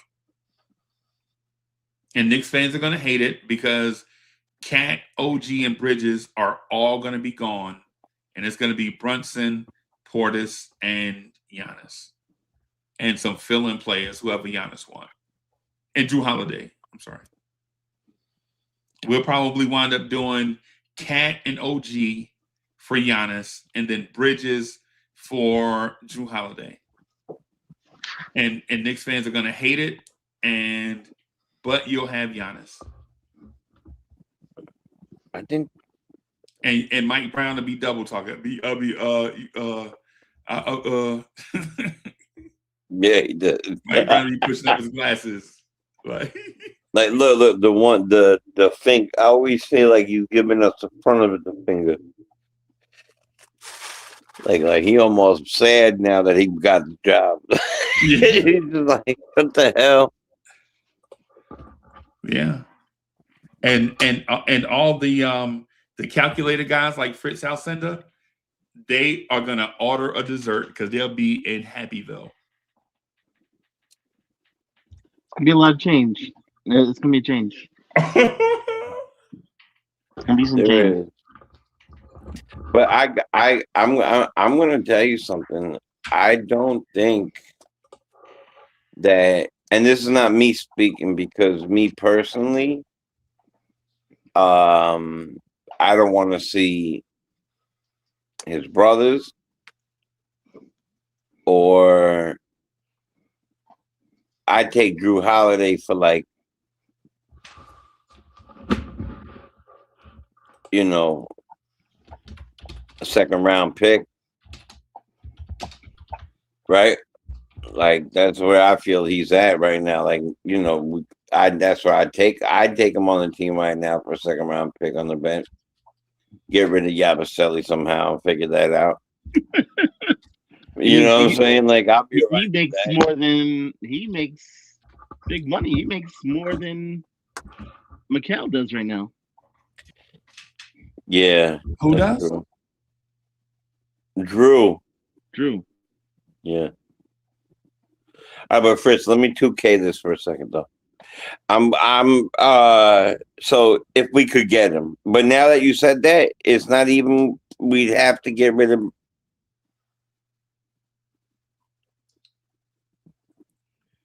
Wait, are you How old is Drew Holiday? How old is Drew Holiday?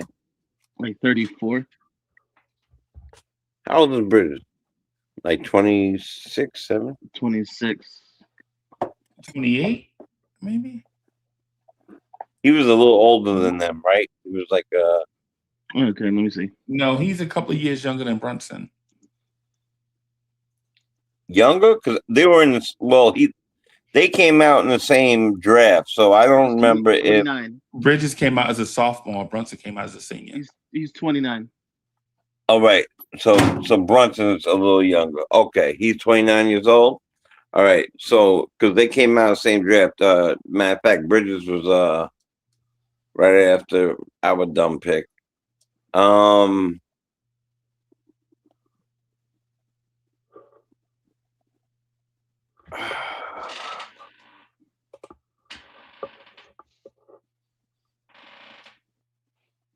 See, I have different thoughts on a lot of this stuff. I'm not in the same field as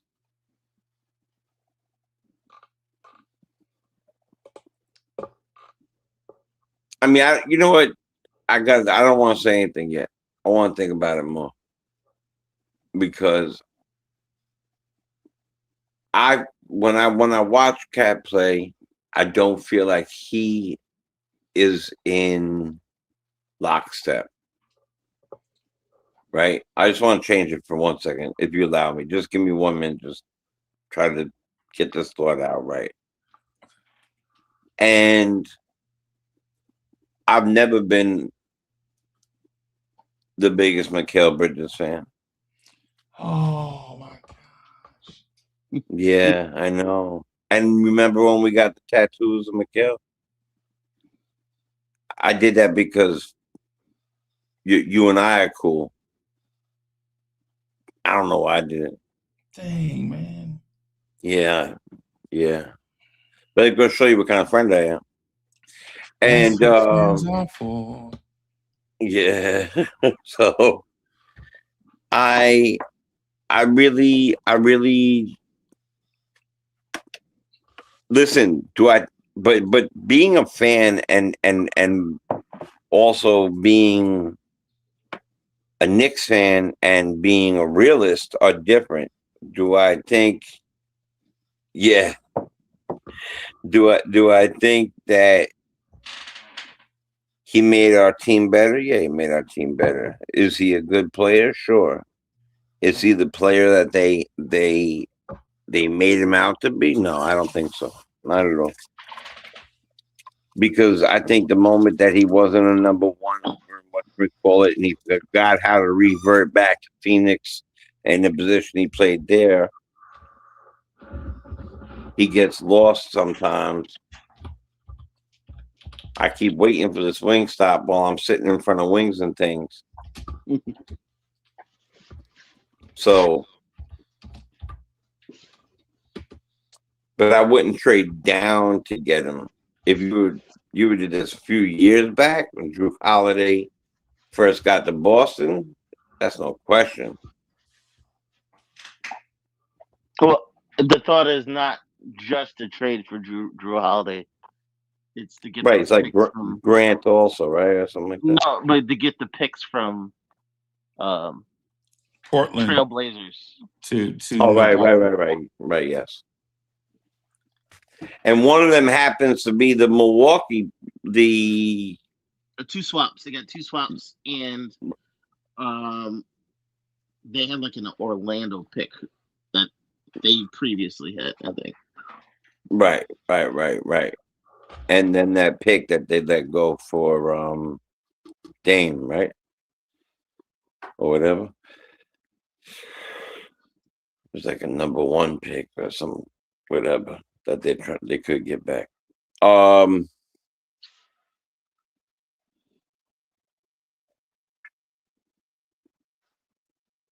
The person I don't want to see leave this team no matter what is OG.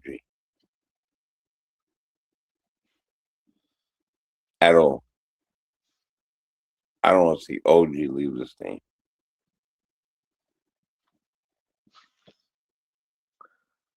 He's the one person, like I said, if I'm Milwaukee, that's the one person he absolutely has to be in it.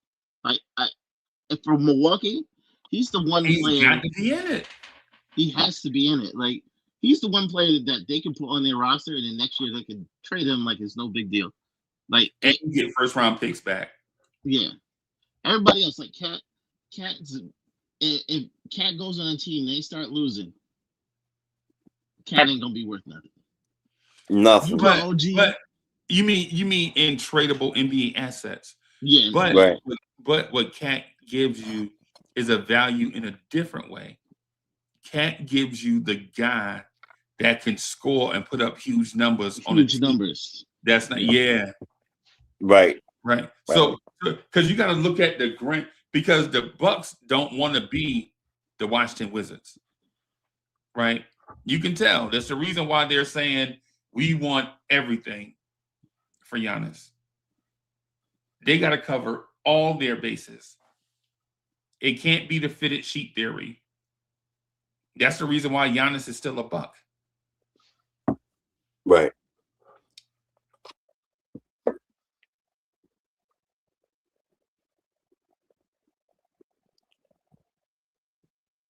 So in order to get him, you're telling me you think it's gonna have to be Cat and OG?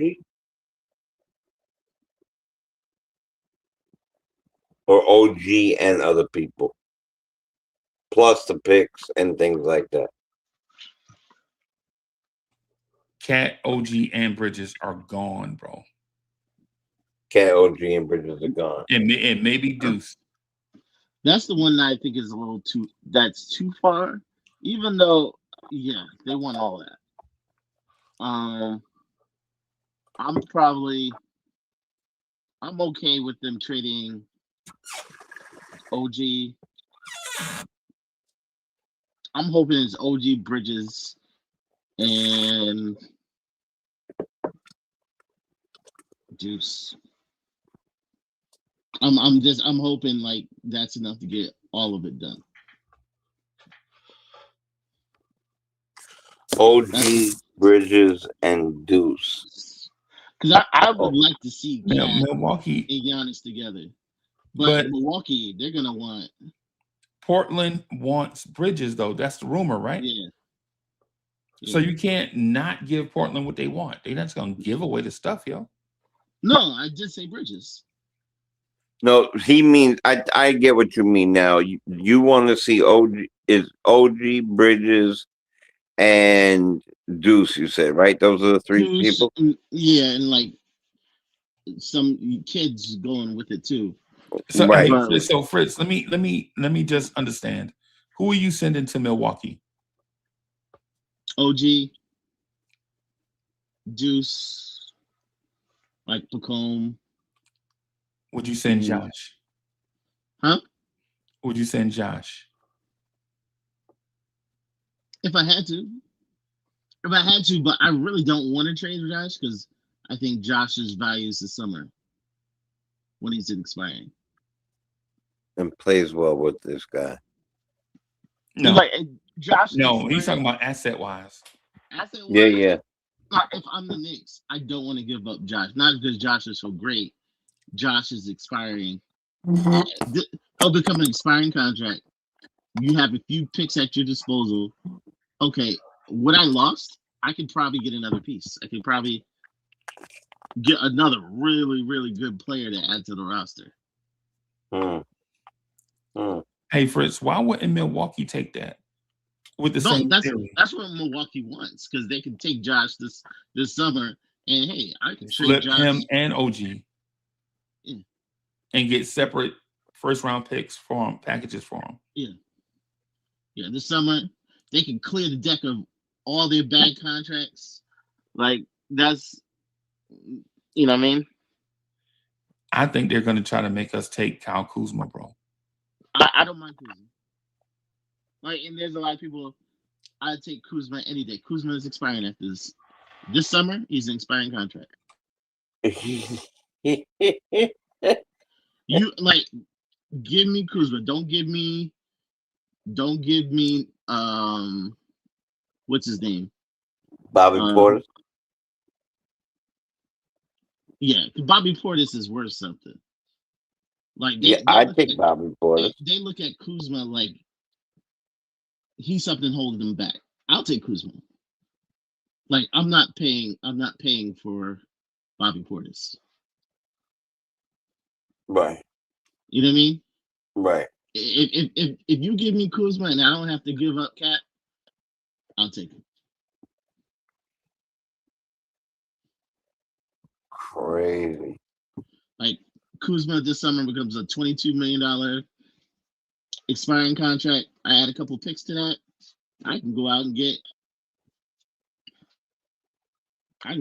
somebody really good. All right, so you get him to flip him. You get not to play him. Get him to flip him this summer.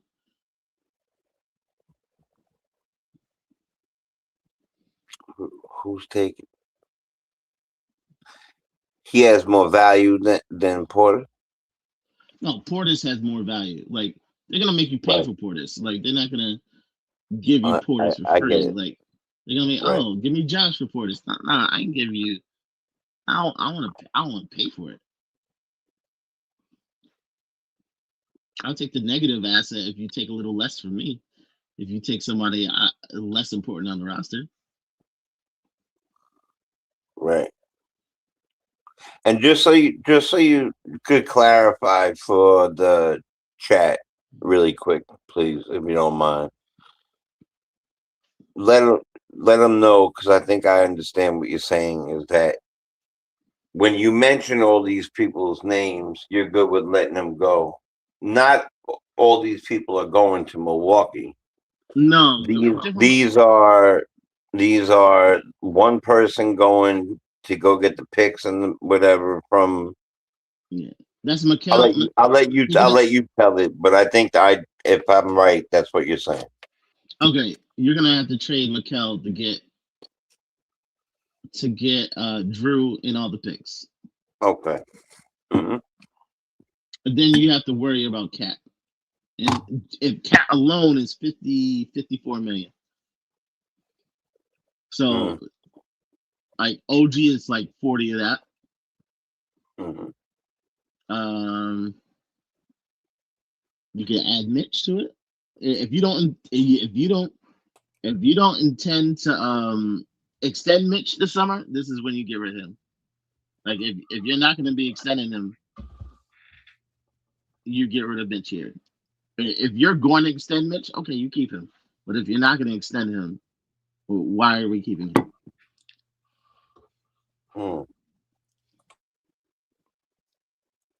I know. At this point, I'm not looking at this year as we're championship contenders. See, the thing is though, because I understand what you're saying from a asset management aspect, but in terms of the PR part, you can't trade a all-time historic player for a bunch of non-all-stars. You gotta at least get one all-star in return. You got to, because now you're telling your fan base you just traded the best player. Unless you got a whole bunch of picks. Yeah, you just traded the best player in franchise history for a bunch of guys that you hope to flip for picks. Yeah. No, like they need actual picks. Like they would have to, maybe OG doesn't go straight to them, but OG goes to someone who gives them picks. There's probably gonna be 3-4 teams roped into this. Yeah, I can name you a team right now itching for an OG Anunoby, and they'll be willing to give you picks right now. Well, I want to guess. But Detroit Pistons. About to say, I knew you were going to Pistons. Right. You think the Pistons won't jump in for OG and give you picks? Absolutely. Yeah. 100%. Also, San Antonio. Right. Charlotte. Yeah. Charlotte would do it. There are contenders out there right now. Oh my God. That would give up first-round picks if they feel like they're close enough to compete with whoever comes out of the West or whoever comes out of the East. Yeah. You saying Detroit does? Yeah. Yeah. Detroit's about to blow a whole bag this summer, trying to re-sign some of these other kids. Yeah, they don't mind.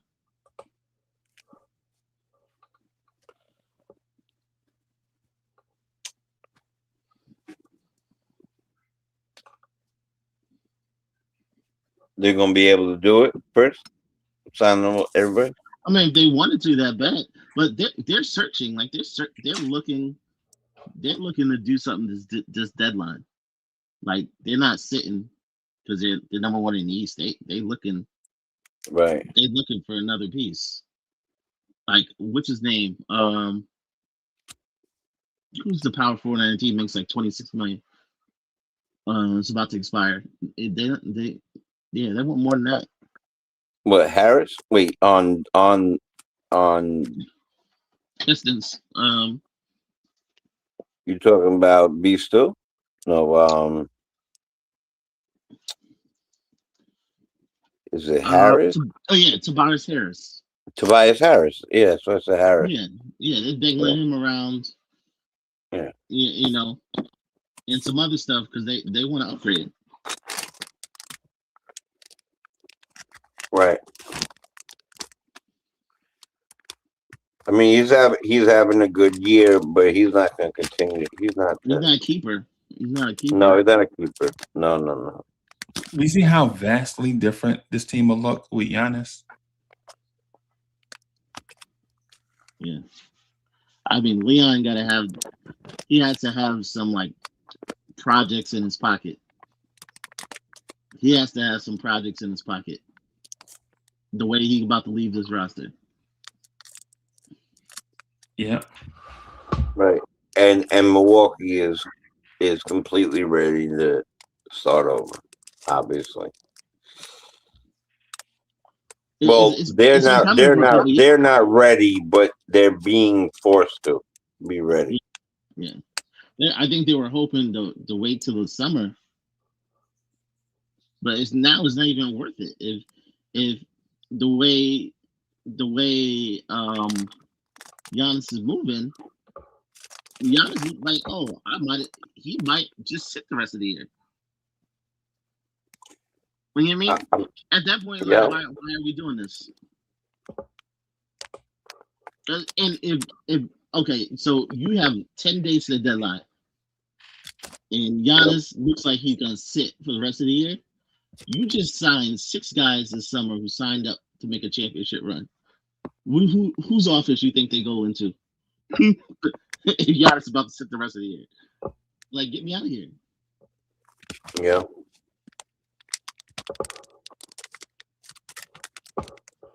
Puts us in a weird spot, right? How bad do you want Giannis, Knicks fans?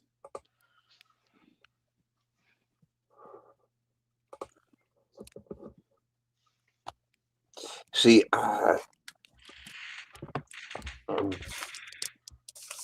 definitely don't want him for that. What you just said, I do not want him for that. For all those things, I do not want him for. Not Jay, at you all. gotta have it, bro. You gotta take it, bro. Right. If I could figure it out, It's the problem with driving a Lamborghini, bro. When you driving a Lamborghini, it's not just the price of the car itself. It's Right. everything that comes with ownership of a Lamborghini, bro. Right. You can't go just anywhere for parts. You can't do any of that stuff. Right. You can't let your homeboy work on it. You can't even let him sit in it, work on it. Let him. Right. Yeah. Right. Bro, let me drive that. Let you drive that. Get out of here. You can't get a $20 oil change. But right. You can't just You can't pull in and just get that 1999. You are never getting 89 gas again. Ever. And don't 20 let on the cheap. New York, don't let the bad weather in New York chip the paint on your Lamborghini, bro. Word. Because you can't get a touch up. You have to repaint the entire car. Yep. 10K maintenance. Really?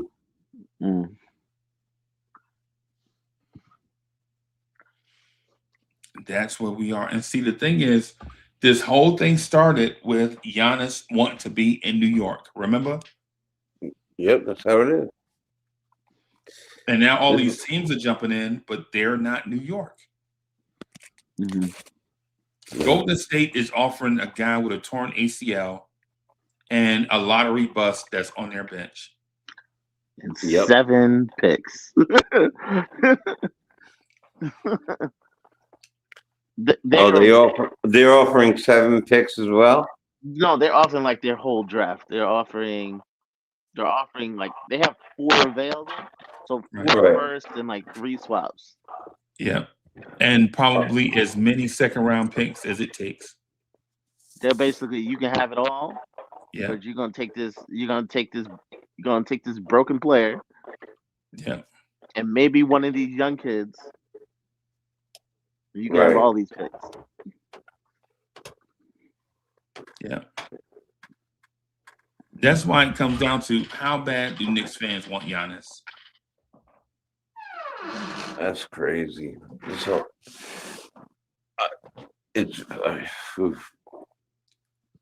that's why. So in my mind, I've been saying this behind the scenes, but I wouldn't. Even though I love Giannis as a player, I think he's at the end of his career, he's going to be a top 8 NBA player all time. Easy. Ever. Yeah. Right. I agree. But I would wait on Anthony Edwards. Yeah, that's something to break the bank. If they said, oh, you know how we talk about combinations? If it was Anthony Edwards, any combination you want, we'll figure it out. Because Anthony Edwards is young, right? And even though he has a lot of mileage on him, he has playoff mileage on him, right? Giannis has mileage and playoff mileage on him. And you think he also fits better with Brunson? And What do you I'm, matter? I'm thinking about life with Brunson being apart, but not being the guy. If you get Right. Giannis, Brunson's not the guy. If you get Anthony Edwards, Brunson's not the guy. Or you could just stay with what you have and win organically.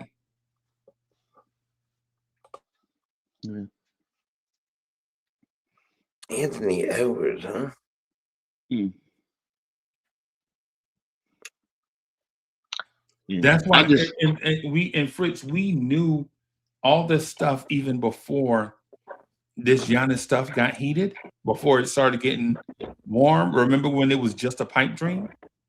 We knew all this stuff back then. Right? But now that the rubber is literally meeting the road, now all this stuff is a stark reality. And if you don't draft a megastar, this is what you have to pay in order to get a megastar. The prop, I would have less of an issue of it if Leon was hitting on these drafts. He's not hitting. That he's right. He's not hitting. Right. So like, if I knew, say, hey, we can get rid of Mikal Bridges, because you know what, we can get another Mikal Bridges next year. If we can't even, you can't even say that. I don't know. Like if this summer the Knicks get 25th in the draft, you think they could pick somebody at 25 and say, hey, this kid at 25 is going to be next? I don't think you can, because we got Pacome Dadier at about 25, and he completely missed that.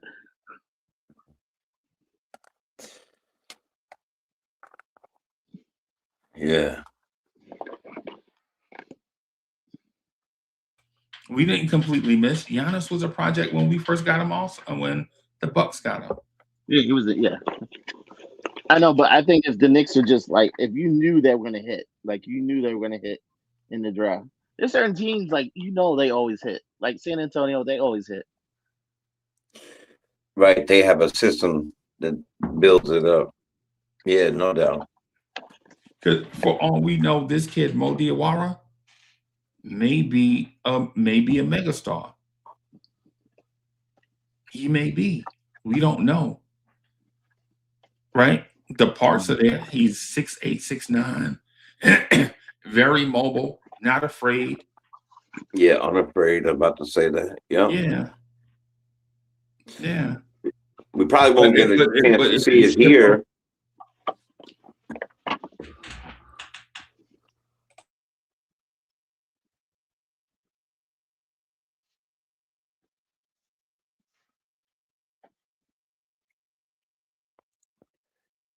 Man, the way you guys talk, I was kind of hyped for him, man. Like Giannis, all right. Now I see Giannis being brought in like a Roman king in one of those things that you carry, and the guy sitting in, and he's wearing like a rose crown and shit like that. Like, and now Brunson did all the work that he's done is thrown out the window, and we have a team put together. Like, look, it's all right to not do anything. But, this guy is saying he wants to come somewhere. But I think they're going to try to get him. I think they're trying to get him right now. Yep. Yeah, they're doing it right now. I'm about to say they're probably up speaking with each other in a room. Fritz is in that room right now. Ironically, I think the winner of this trade is whoever the third and fourth teams are in this, because they're going to they'll trade away some draft picks that they already have a stockpile of Right. and let maybe it's say the fourth team is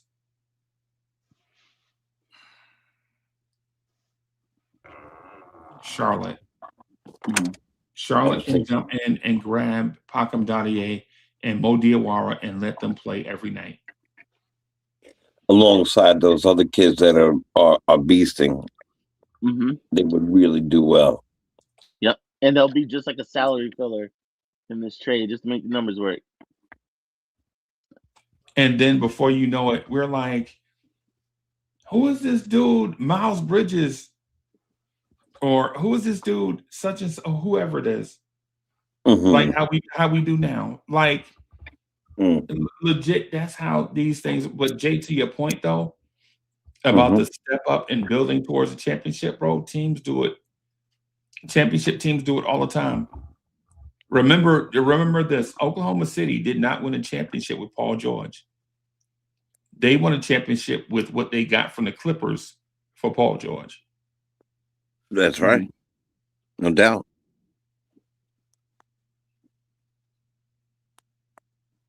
Yep, and the team's desperate to bring that star in. Yeah. Yeah. That haul was ridiculous. They stocked so well that they had to get rid of good talent. Right. Just to bring things like Josh Giddey. Yeah. Yeah, those are the winners. What you're saying right there. That's the winner right there. If you're the Knicks, you can take that road with your veteran team and start to trade up in the draft with guys. But that has not been our modus operandi. We get guys like Quentin Grimes and then trade them for nothing. And I'm afraid that's the same thing. Like we draft guys like Obi and trade them for nothing. Yep. Right? We get guys, Quentin Grimes, RJ Barrett, Emmanuel Quickly, guys that are solid NBA players, and search for trying to hit the home run. Right.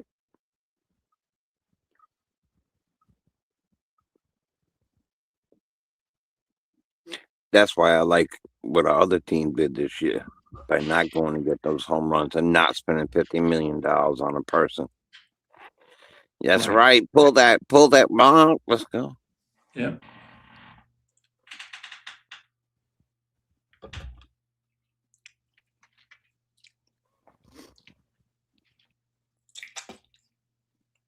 Yeah. So here's my question to y'all. So here's my last question for the night. I want to ask y'all, and this is very complex. I know it's a complex question, right? What is life going to look like in New York with Giannis? Bigger expectations. Way bigger expectations. I think we'll be more top heavy. We'll be probably the most top heavy team out of all the contenders. And then we'll be searching for answers. We're going to be hopefully it's not the Clippers. We're not going to be like the Clippers. Hopefully we're not going to be. Yeah, hopefully not like a two-man team.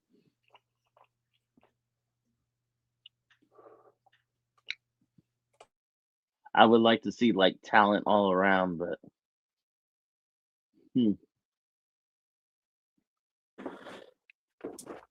I think, Fritz, were you done with yours?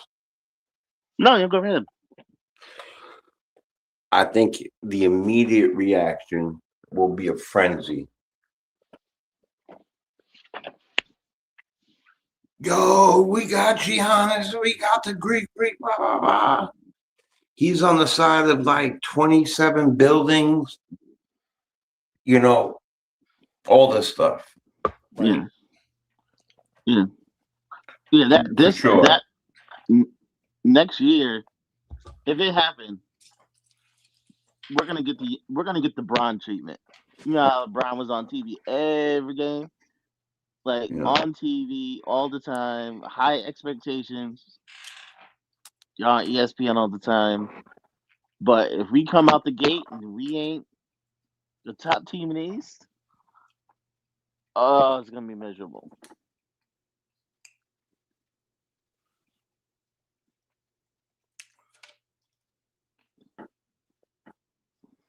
Yeah. Like the expectation is that we're the best team in the East. Yeah, right away.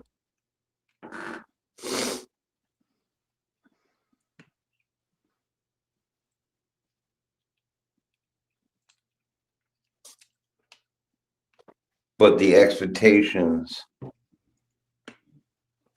when you have a two-man team,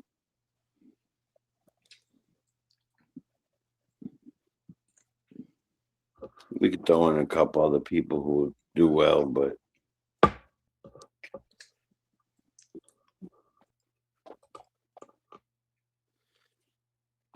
I mean, this is such, it's a conundrum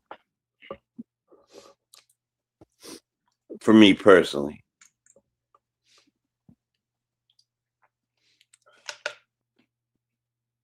Because I really believe that there's a major difference between what the front office does compared to the way, and we all know this, the way the fans do think and what real life is going to happen. Yeah. Right. I think the pieces of a championship team are mostly here. Yeah, And unless you're absolutely sure that you can keep enough of it together, walk away from it because like most of it is here. Like it's the consistency that's the issue. Like you could if you could just solve consistency, we wouldn't right. need none of this. Right.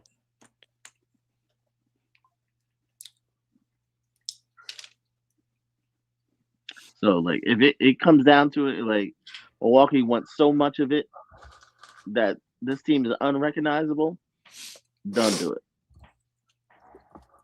Yeah, you know what? I'm in that boat. But if it's a way where we could take them,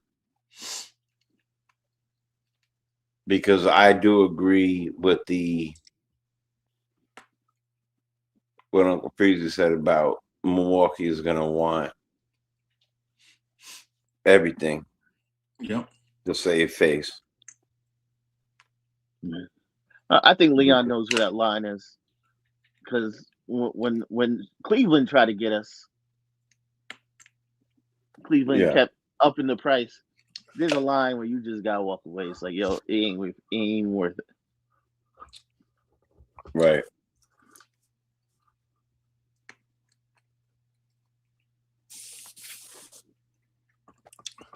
I mean, you're gonna have to just tell the man, look, we're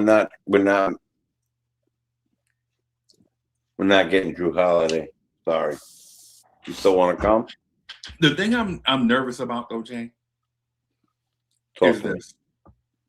If you get Giannis, and this year is the year that you may not achieve your goal, Right. but next year you're all in. Yeah. Your best player is going to be 33 years old. Off of a few injuries.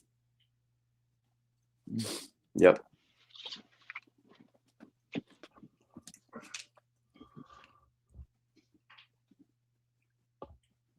Nothing against a 33-year-old All-Star. 33-year-old All-Stars can win championships, right? But you have to build that team perfect.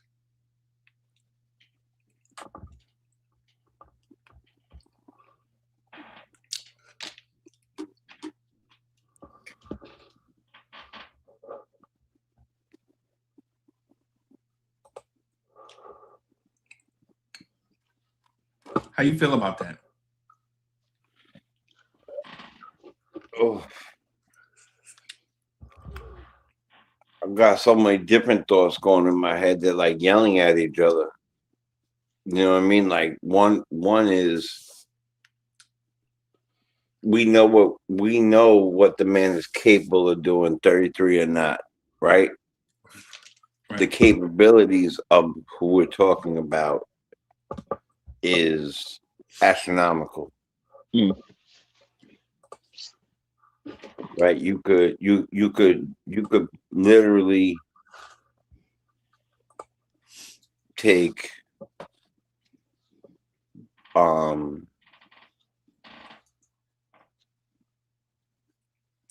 one or two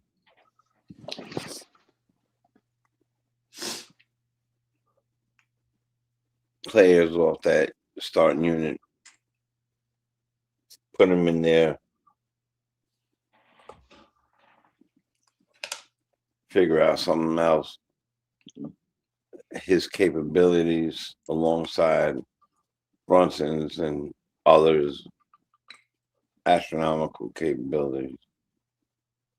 Yeah. I need Giannis to fit in. I really don't want him to come in and be royalty. I need him to fit in. Yeah, that's a great point, and that was like Cat came here, and Cat tried to fit in. Yeah, like, he ain't come in.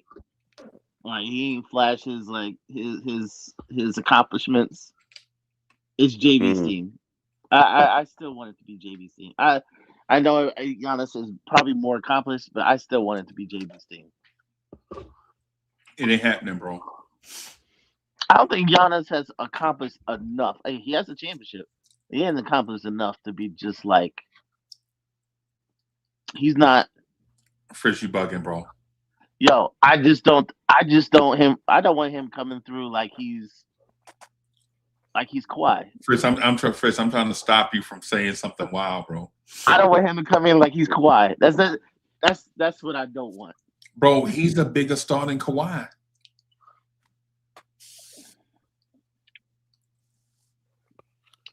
He's a bigger star than Kawhi. Bro. I don't know. I can't. He gonna come. I need him to like appreciate this opportunity. Like, yeah. Like, right. Like Bron went to Miami and it was D-Wade's team. Yeah, that's a good point. That's the kind of respect I'm talking about. Like Bron is better than D-Wade, but it's still D-Wade's team. Nah, bro. D-Wade said it himself. D-Wade said it himself. He was like, yo, LeBron was the best version of LeBron that the league had ever seen. The Miami LeBron is the best version of LeBron ever. And but LeBron gave him his respect. Like there was like a respect level. I think there would be issues if he came through and gave us like a Kawhi type, needs to be pampered. The brothers is one thing, but I don't know. Some things he do with his current team, I'm not sure how that'll go across with this group. Like the other night, like calling his teammates selfish and some of the things he be doing to his teammates. You know what I mean? You're talking down to him right in the middle of the game. Like stuff like that. Like I don't think he might got away with that in Milwaukee. Yeah, but like, yeah. Who in New York is going to check Giannis? Josh? No, but Giannis to have Josh ass playing in China, bro.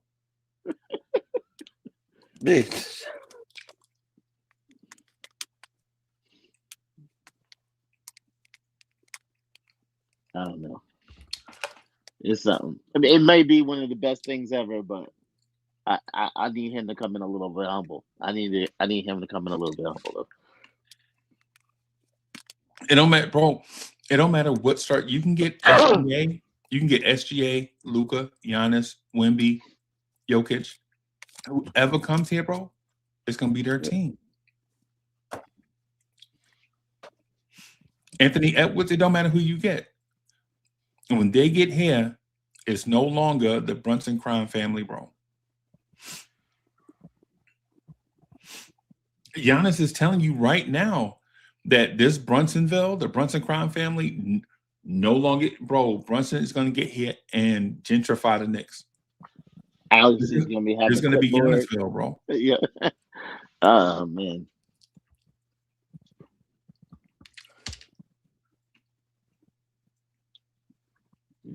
I know Dolan would love it. But ain't that what you? But that's what Knicks fans wanted. Knicks fans, I want toughness. I want a dog.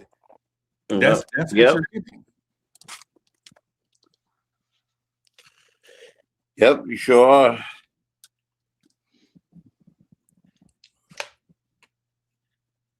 And if the Knicks trade for Giannis, Knicks fans are going to expect to go 82-0, bro. Because if you think we can win a championship right now with the team that we already have, and then you trade for Giannis, number one in the East, they better be.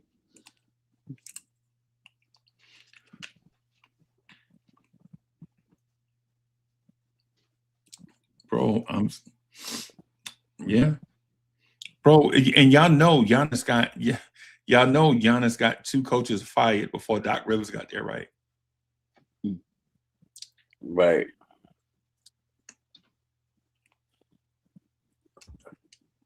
One like immediately, right?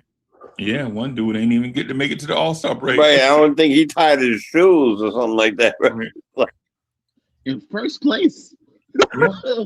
Yeah. Got him fired in first place. Yeah. Did him like they did Willie Randolph. Don't even get on the plane. Stay in California. Yeah. Right. Oh man. I mean, you know that this is such a crazy thought, because if this is the if, which I'm not a big if guy, you know, I always say, you know, if my uncle, that whole thing, it would be my aunt. If Giannis acquiesced to the team and was humble and said, look, we're going to win a championship. Brunson's your squad. You'll just hit me on the lob. I'll be running out there. Here, give me the rock when you're not ready. Bop, bop, bop. Whatever. Then we have a championship team, depending on who is. We leave out the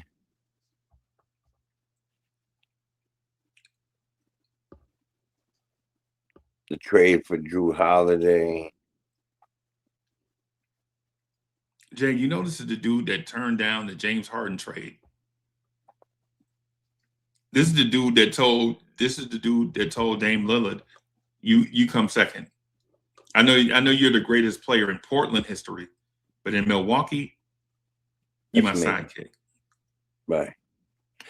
And he didn't even treat him like a sidekick. Let's keep it really real.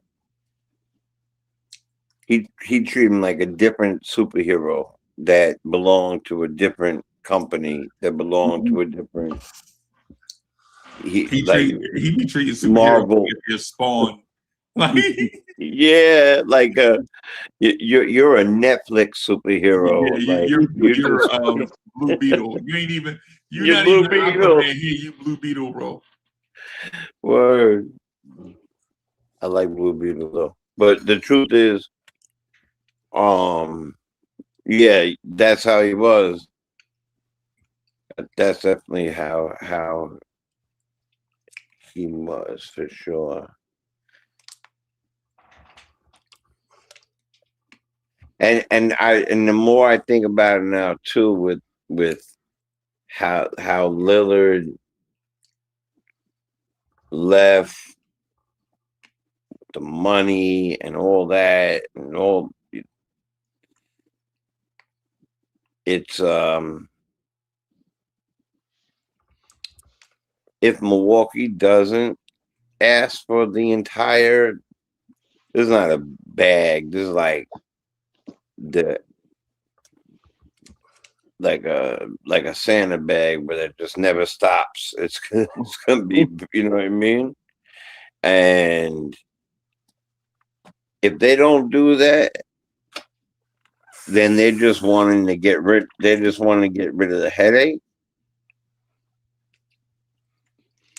I mean, I don't see that in the cards, but I want that to be in the cards.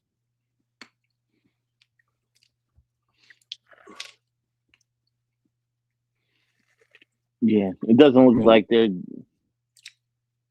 It doesn't look like it's gonna do Giannis any favors. Like, you know what I mean? Right. Like, there's Right. some Oh, teams like, hey, we're just gonna let you go where you want to go. We'll just get back something decent. Nah, they want it all. It's like yep. they's like, let me squeeze them for everything they got. Yep. I don't think Leon's doing that. And I think the way that we should think about it a little bit is, what if the shoe was on the other foot and Jalen Brunson wanted to go play for Chicago, right? Yeah. And Chicago wants Brunson. Everybody knows the Chicago Bulls' dream lineup has Anthony Davis and Jalen Brunson in it. Every time I talk to a content creator, they're like, man, JB contract is up in 2 years, right? Bro, JB ain't going nowhere, man. Stop it. JB ain't going nowhere, and y'all may as well get that thought out of your mind, right? Yep. But that's how other franchises think, bro. Right. Yeah, and they're already 2 years ahead of time putting together a package as we speak right now. Right now. Yeah. That still won't work for them. Right. The one thing I don't like about this is one of my pet peeves, and that's players who are, first of all, highly overpaid, and then take over with their demands and their moves and their, like, you got to really question, is this guy hurt? Like, because he has had such a funk with this team. Yeah. So, it's never been a thing of mine where it was like, oh, I need to ask out of here. I want out of here.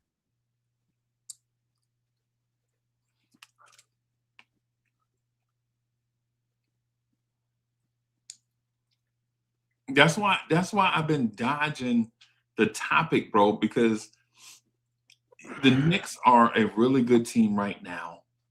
And I've been dying, and I've been dodging the Giannis topic because it leads to these conversations of what's life going to be like without Bridges, OG, and Cat, possibly Josh, Deuce, and Mitch, right? What's life going to be like post-apocalypse? Yeah, this is like a fun team to watch. Like just the family aspect of it,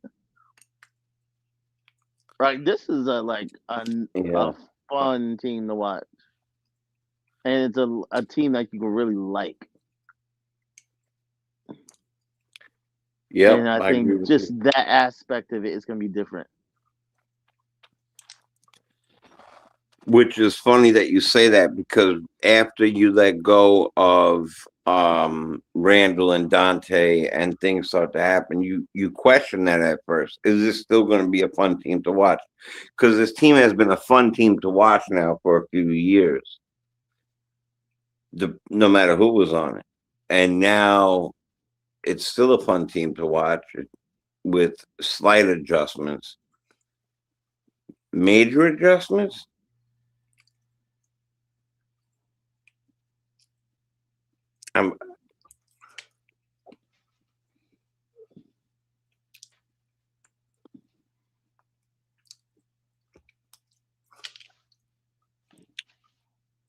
To me, the team hadn't been fun to watch.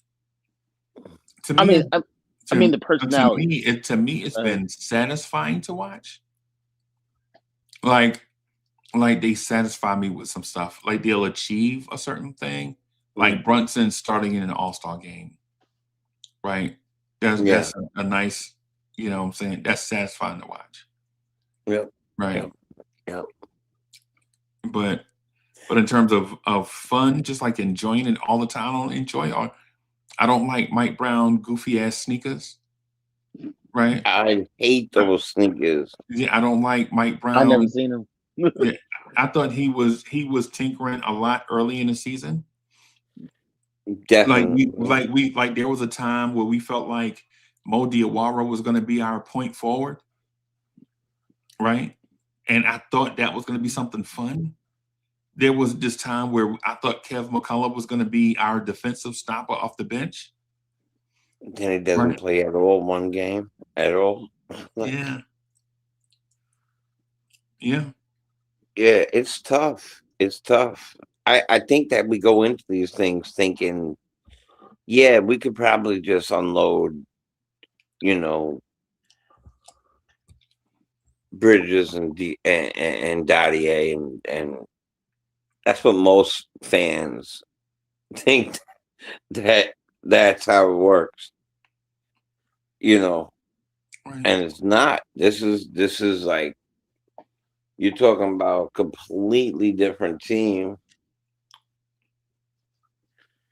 But there are some question marks on the team. Do they want to keep X, Y, and Z? Do they need to make a move in some sort of fashion? And then you hear, like, one of the top 5 best players in the league, maybe top 3 best players in the league, say, I want to play for you. I'm telling you, everybody that day perked up. What he wanted? He said, what did he say? He said he wants to come to New York? What, to play for the Knicks or just come to New York? Oh, he wants to play here? Right.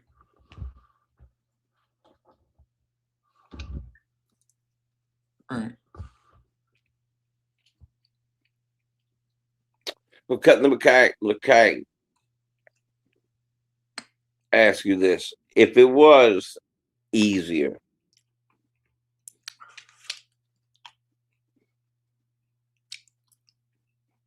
Towns, and name somebody. I want to keep Towns. Yeah, but that might be the trade, and that might be, but we might want to keep him. But I know it's probably the cleanest name in there. Yeah, and money, and different things like that. I'm saying. So let's just say, just because we're talking about it, if it could be, because if you're right, if you somehow keep Towns with him, that's just bananas. But let's just say it's Towns. You add who else? Maybe Towns and Bridges. I'm about to say something like that. Towns, Bridges, Deuce. You don't think we can get away with? No, they'll trade. No, Milwaukee will trade. Milwaukee will trade Giannis to Philadelphia. Yeah. They ain't playing no games, bro. Listen, man, respectfully, I respect young gentlemen's intellect.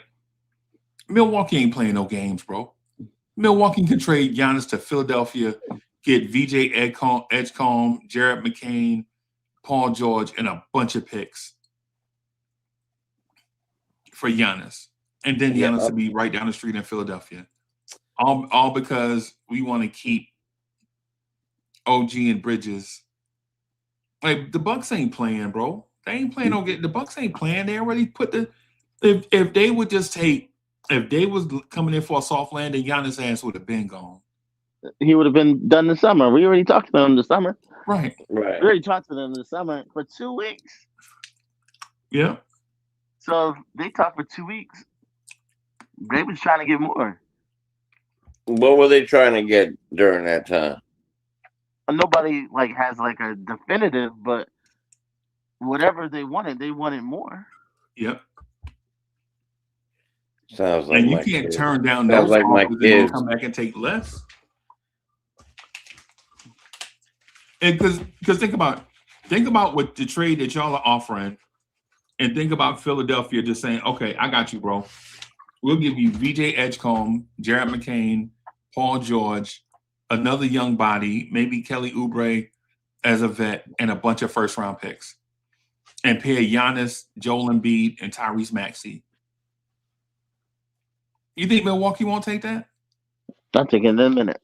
That's Philly's problem trying to re-sign him. That's Philly's issue. Yeah. Yeah, you basically what you told Milwaukee is, I'll give you your backcourt of the future right now. I'll give you all the draft picks you want, salary match, and a veteran, and whatever else you want. Fucking Bridges. All because we want to keep OG. And I love OG. OG Nigerian. I think OG is definitely gone. I think he is so gone in this trade. I love OG. OG Nigerian.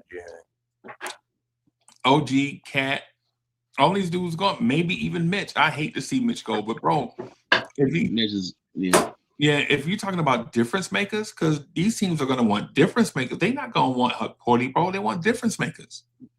Yeah, who wants Porty for this trade? No. That's why I haven't talked about that type of stuff. I know it's going to be big names. Yeah, no, a lot of people say I'm hating for putting Mitch in these things, but right now, if you gave Mitch to the Lakers will give you a first-round pick for him. Definitely. Lakers will give you a first-round pick. Definitely, because they keep striking out with their big man. Yep, they definitely will. So, why wouldn't he be in there?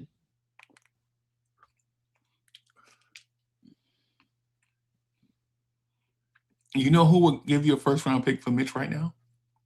Houston. The Celtics. They're shopping for a starting center right now. Yep, they offered a first-round pick for Zubac. And who they offer? What's his name? The shooting guard from Portland. Sharp? No, the one they just got. Simons. Simmons. They offered yeah. Simons and a first for Zubac. What, the Clippers center? Yeah. Yeah. Oh, yeah? And the Clippers said no. Because the last thing the Clippers need is more shooting guards that want to shoot. Yep. Right. That's all they got is nothing but. Oh, man. But I think Mitch kind of gets you a little closer if you give Mitch to a third team and some team gets you a pick that you can throw in the mix, I think he gets you closer to there. It would be weird to ask the Celtics to be the 4th team, though. Yeah, I don't want that at all. You don't want to see him. You don't want to see Mitch on the Celtics. And the Celtics don't want the Knicks to get Giannis. Yeah. Right, they're not going to want to be helpful. Right. And they're not going to be helpful to us. Even for Mitch, they wouldn't be helpful to us.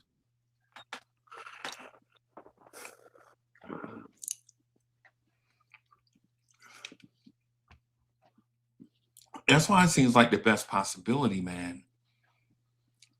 To me, I think the best option is to not go get something. Don't do a stupid trade like trade for Sadiq Bey and think he can play center. He's shorter than your power forwards. Right. No, that's why it keeps getting me when I keep hearing that. Like, don't you know you're talking about a small forward? Right. And don't trade for Jose Alvarado. And then you'll have lineups like Deuce, Brunson, Alvarado, and Kolek. Yeah. OG at 5. I really like Alvarado. But I like Alvarado too a lot. A different team. Like, you can't have all these shorties on these teams. You can't have all these 6'2" players.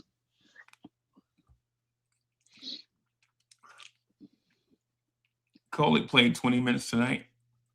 Played 10 defense and had 10 assists. Yeah. And that's why I'm saying, like, when he let go. Sorry to interrupt you, brother. But they stopped playing him coming out of that's why we had such a lull when we went on that downfall. Was Mike Brown stopped doing what he was doing. It's like he forgot how to coach for a little while. And the people he was using. Just because a few people got better. He didn't know how to shift it. You know what I mean? It was weird. Wow. I'll tell you what. As much I would love to have the Greek Freak on the New York Knicks.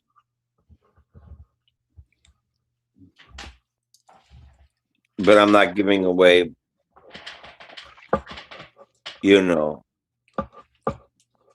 25 people and their unborn children. Yep. Mm-hmm. Yeah, it's like, Giannis, you may have to step in a little bit and do a little lifting on this trade. Yeah. Eliminate some of these teams. Yeah. Yep. You might have to sign over like a sneaker deal to the Bucks or something like. Here, you can have my sneaker deal. Mm.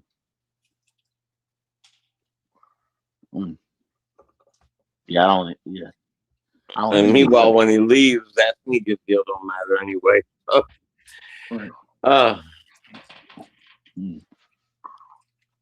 I just heard what you call it. Zion lost his sneaker deal.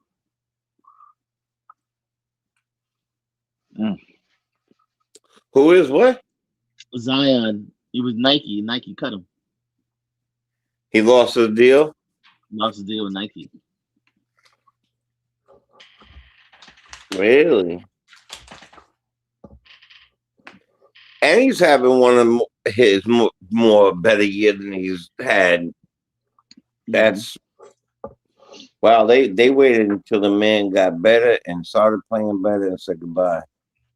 Well, he's not like a prime athlete anymore. Like he was supposed to sell sneakers. He's not that. Right. And just I don't want to go off this topic, but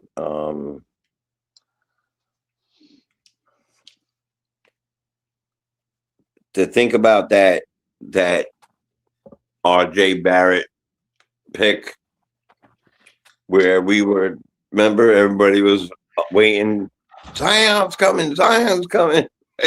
Right. Think about what Zion and Ja Morant has went through, and RJ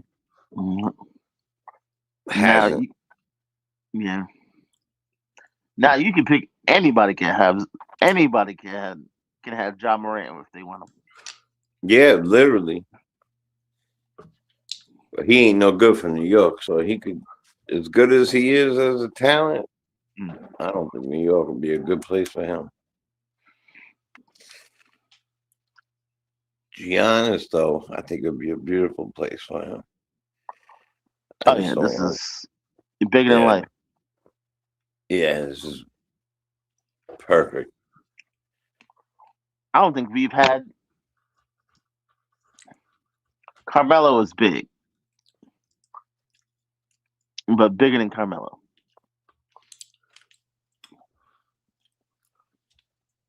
Yeah, I agree with that. I honestly think the only trade that makes sense for the Knicks is a simple trade, bro. And here it is. It's gonna sound crazy on the surface, right? Jaren Jackson Jr. and Scottie Pippen Jr. I think from Memphis. I think that's the move. You get a 6'10", super athletic combo big that can shoot the three a little bit, but is a great weak side rim protector. Definitely. Late in games, you can play him and Mitch together, and they swarm the floor like bees, along with OG, Bridges, and Deuce. Oh, so you train Cat?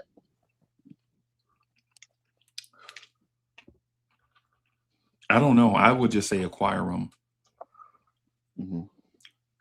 Like whoever you send.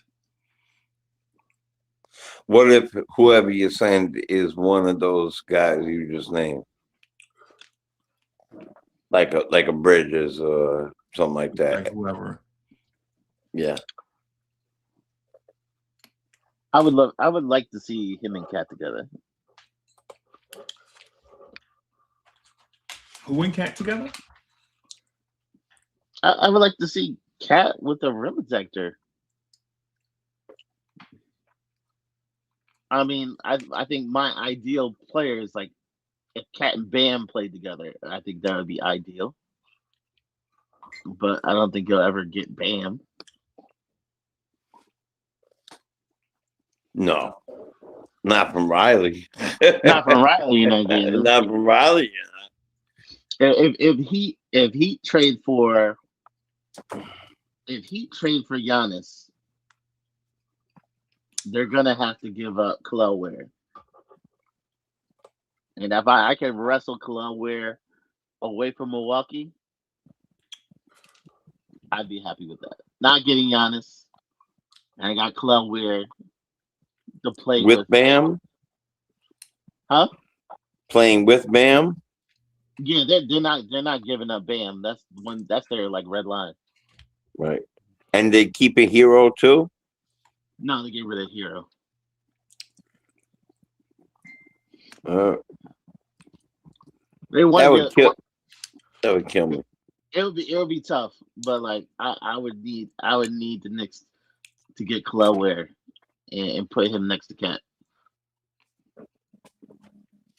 Yeah, that's why when I saw something earlier,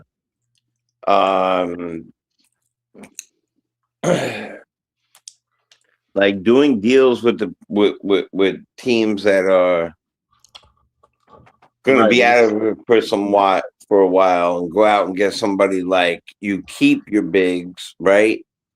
And then you go out and you get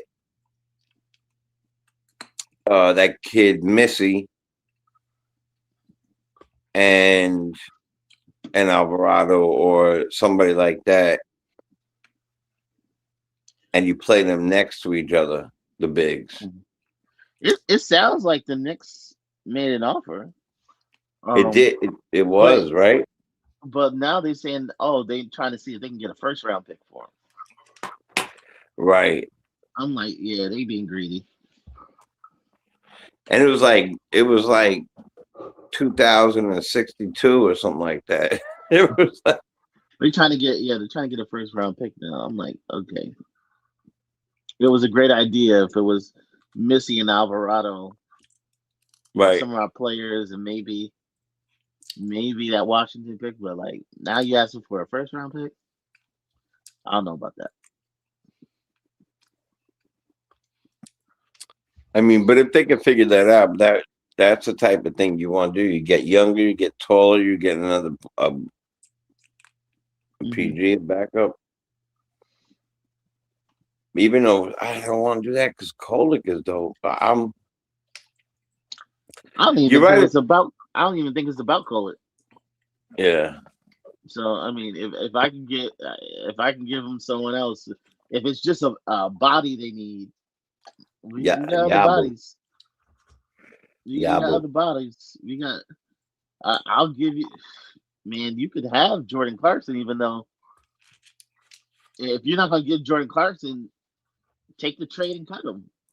And let him choose his team. That would be. Yeah. You know what I mean? He wanted to be a Knick though. Yeah, but I'm about to say that would be so effed up to do. That would be fucked up to do to Clarkson, who he could have got more money. Yeah. I think the only plus out of it is he could choose his team. But like, yeah, don't stick him on the Pelicans for him to ride out the year. That would be torture. Yeah, especially when you did like, I mean, he wrote like a 20-page poem when he got here. Like, you can't do that to him. Mm. You know what I'm saying? So, I mean, it's not, look, business is business. You could do anything you want, whether we like him, whether he chose it, whether he loves it, that whatever makes us better works. However, yeah, I mean, if you go out and get Alvarado and you get Missy, I'll be happy to get Missy. I would. I think he's a good addition. And I think Alvarado is the guy that is also a good addition. Yeah, long term. Yeah. Yep, long term good addition. And New York dog give you the 2-piece in the middle. Go ahead and play dice on our thing again. Beep beep. But I'm telling you right now that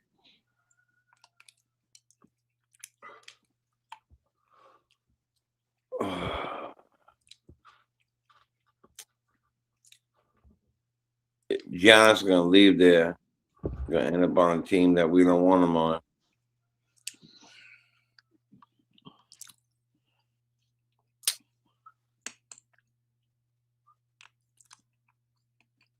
Yeah. Yeah. Yeah, we got a week to find out. Y'all sound sad. Y'all don't want Giannis no more? No, I do want Giannis. 1,000%. 100. I'm Right. I'm not an all any means necessary type person. I'm not an any means necessary. Like there's limits. Right. And I think that our front office is the same way. I have pretty good faith in them that they're not going to go out. Though they did do something, I was like, but this was before everything started to change around.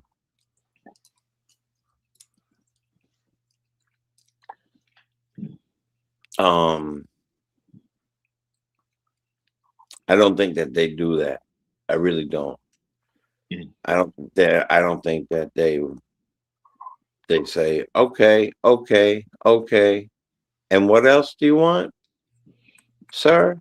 Like, I don't see that. You're not gonna do an Isaiah Thomas? Yeah, right.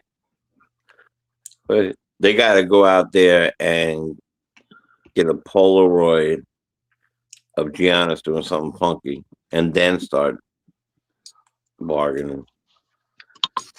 But all jokes aside, if we, I'm only sad because I think that adding Giannis to a team without losing majority of your core puts you over the top for championship. Mm-hmm. Yeah. No doubt about it in my mind.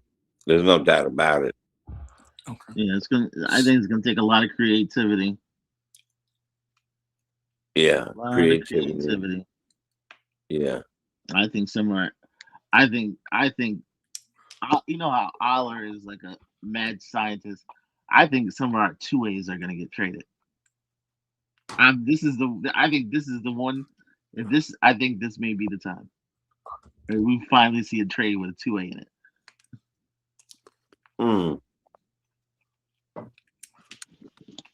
You think they would take him for a couple 2As in Yabu? No. No, like trading 2As, like someone you may want to sign, put on the roster, but they're on a 2A, different team. Because I know what you meant. I was the just way trying it kind of looks like is the Knicks are gonna send out more players than they're gonna get back, most likely. Right.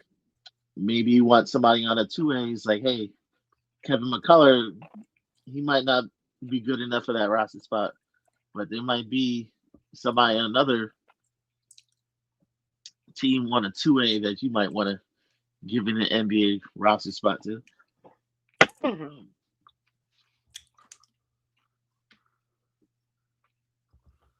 Let me ask you this: if we had a bunch of first round picks,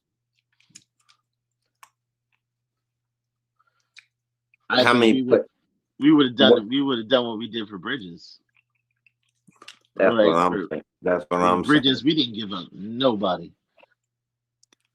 And do you think that would have worked for Giannis? That's what Golden State's trying to do. Right. So we wouldn't have to give up Bridges, OG, Towns. We give up those 5 picks. That goes to Milwaukee, Giannis. And just enough salary to make it work. Yeah, and just enough salary. Just enough salary. Right. We throw in whatever the salary part is. Well, that's what we did for Bridges. We gave him, what's his name, who was expiring and he was injured. Bogdanovich. And we signed people who expired from the year before. Yeah, we gave them, like, personnel-wise, not much. Nothing. It was pretty much all picks. Right. Yeah.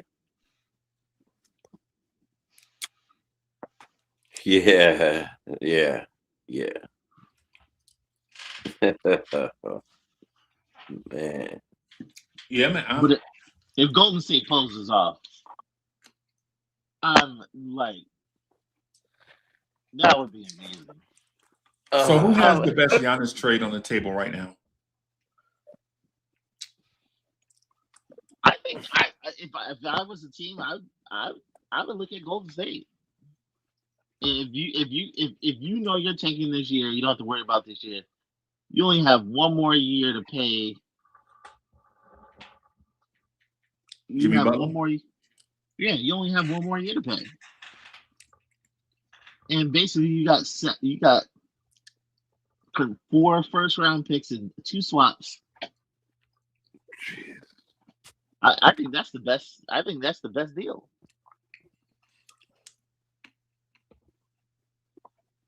The only problem they have is that they don't have anybody who's like popular to keep the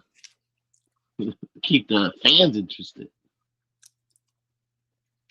I think that's when you probably have to go out and get John Moran just for people to be entertained.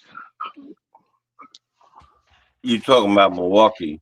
Milwaukee, yeah, Yeah, they have to yeah, look they at. would. I mean, They even if you have like exciting rookies, people watch exciting rookies. no, Like a not at Thomas, all. but Right. they Yep. don't even got that. Nope. And no one's coming there for Miles Turner. Right.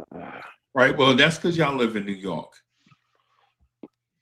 Yeah. But for like, man, NBA games in other cities, bro, is an event. Yeah. Like how many things are going on in Charlotte, North Carolina on game night that's comparable? Nothing. Or Milwaukee or San Francisco, Santa Clara. Right.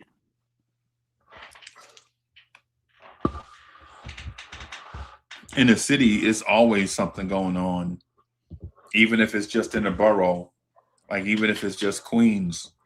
Mm-hmm. You know what I'm saying? You might have something going on, but I mean, Trust me, it's always going on. No matter where, anywhere in the boroughs.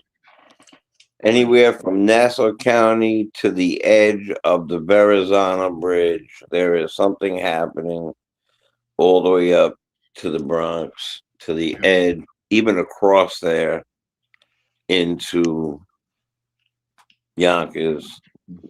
There's something happening. Yeah. Mount Vernon. Yeah. There's something's happening. You know, whatever ain't that nothing going on in is. Connecticut because they call Connecticut Snooze Town, but It is New York though. Oh no, I'll never. You still crying over losing the Whalers? What are you talking about? Well, I forgot you had the Whalers. Yo, you know something?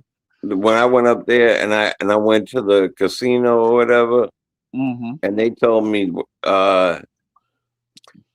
no more drinks. It's 2:00 or something like that. I was like, what? Yep. Yo, I was like, bring me home. Yo, bring me home right now. We used to have Sundays. You couldn't buy drinks on the Sundays.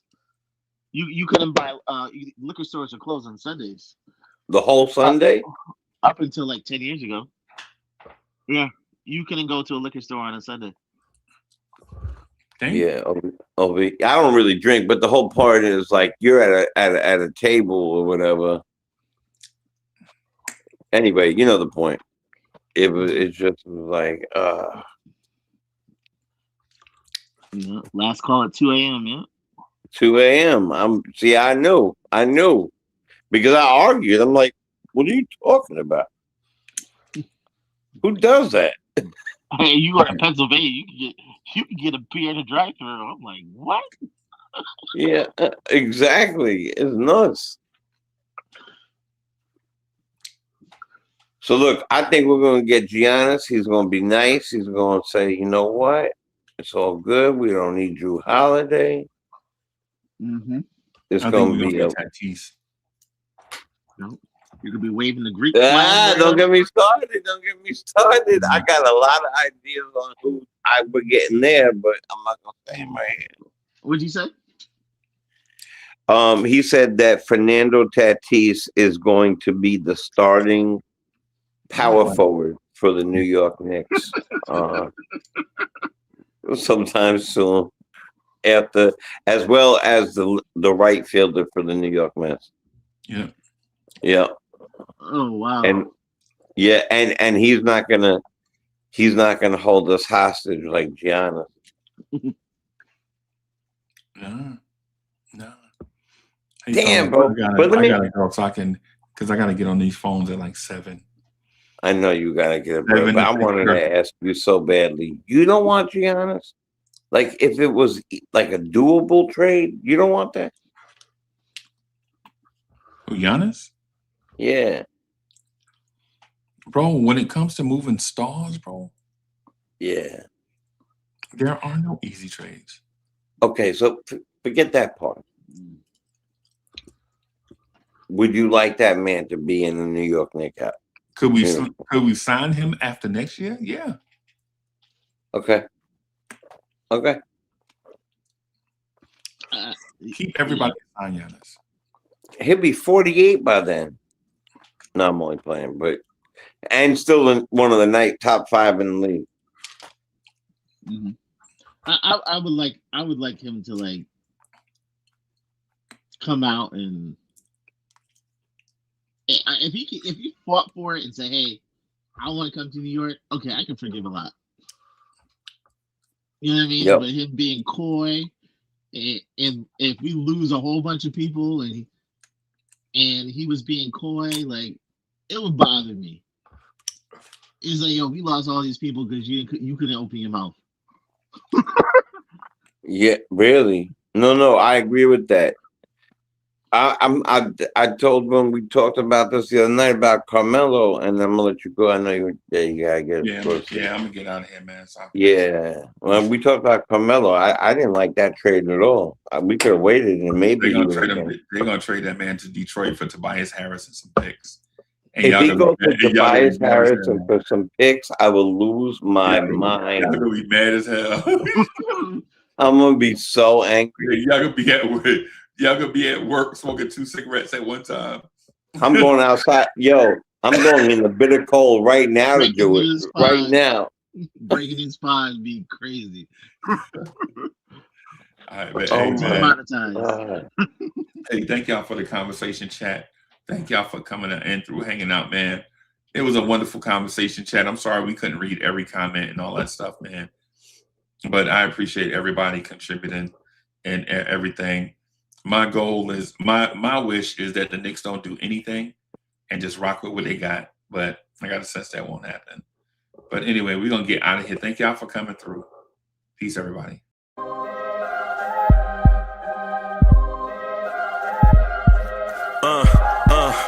I rank where the view is nothing less than phenomenal. For how I express and project from my abdominal. The only view better, both my daddy and my mama know. No living parents, my sons give me balance. My wife is my serenity, this mic is my identity. The world is foul enough, that's why I write without obscenities. Provoking danger with broken language and spoken anguish. Begging to get hurt, why would you ask to go through changes? Yes.